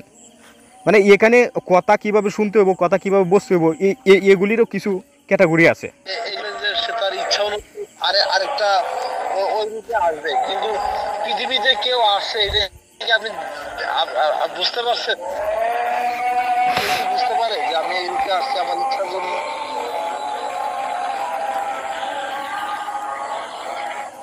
আমি আমি বলতেছি আপনার এই বিষয়টা, আমরা একটা জিনিস আরেকটা জিনিস দ্বারা বুঝি, বুঝতে পারছেন? আমি আপনার এই কথার সাথে একমত যে আমি বুঝি নাই যে কোনটা সত্য, বা ইচ্ছার পরে কী হইব না হইব আমি জানি না, মরার পরে কী হইব না হইব আপনি জানেন না। আপনি যদি কিচ্ছা কাহিনী কন, ধর্মের কাহিনী কন, তাহলে ধর্ম, বা কিতাব থেকে বললে কিতাব, কোরআন থেকে বললে কোরআন, আমি বিশ্বাস করলে করলাম, না করলে নাই, তাই তো?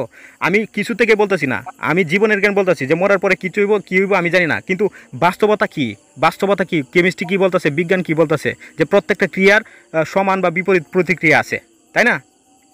তাহলে ইচ্ছা একটা শক্তি, আকাঙ্ক্ষা একটা শক্তি, ধরেন আকাঙ্ক্ষা একটা শক্তি, তাইলে এই শক্তিটা হঠাৎ করে মারা গেল, তাইলে এখন কি এটা ধ্বংস, এটা শেষ হয়ে গেছে? তাহলে আকাঙ্ক্ষা যদি একটা শক্তি হয় তাহলে এটা তো বিস্ফোরণ হবে। কোন শক্তি শেষ হয় না, এটা অন্য রূপে রূপান্তরিত হয়। হ্যাঁ, তাই এই তো। এখন আপনার যদি শক্তি, আপনার যদি সমস্ত আকাঙ্ক্ষা নির্মাণ করতে পারেন, ঠিক আছে, তাইলে তো আপনি একটা লয়ে মিশবেন, তাইলে সেই লয়টা কি? সেটাই তো পরম শান্তি, পরম লয়।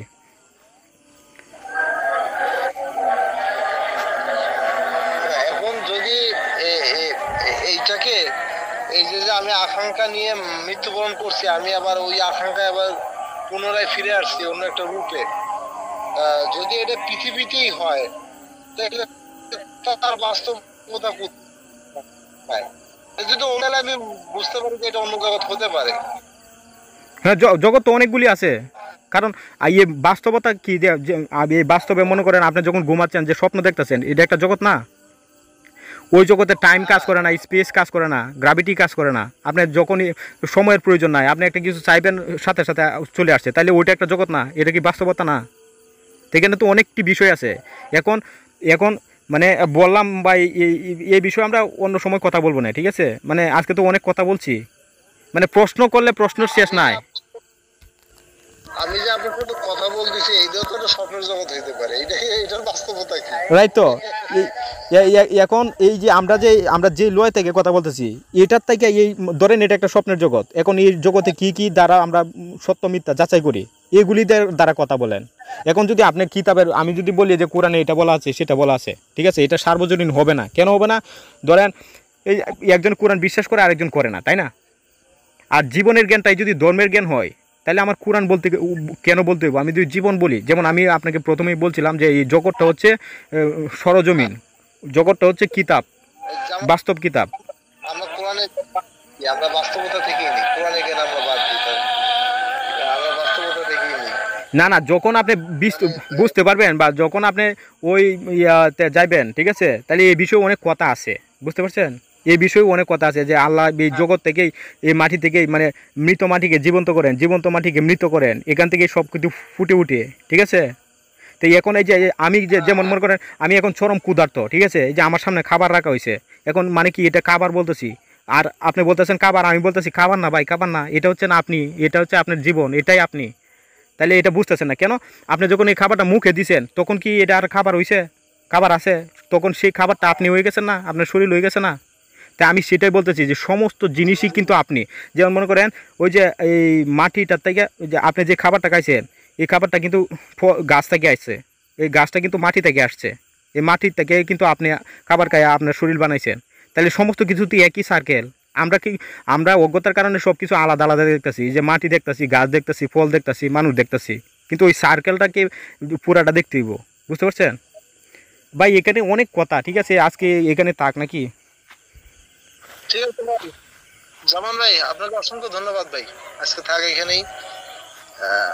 ঠিক আছে ভাই।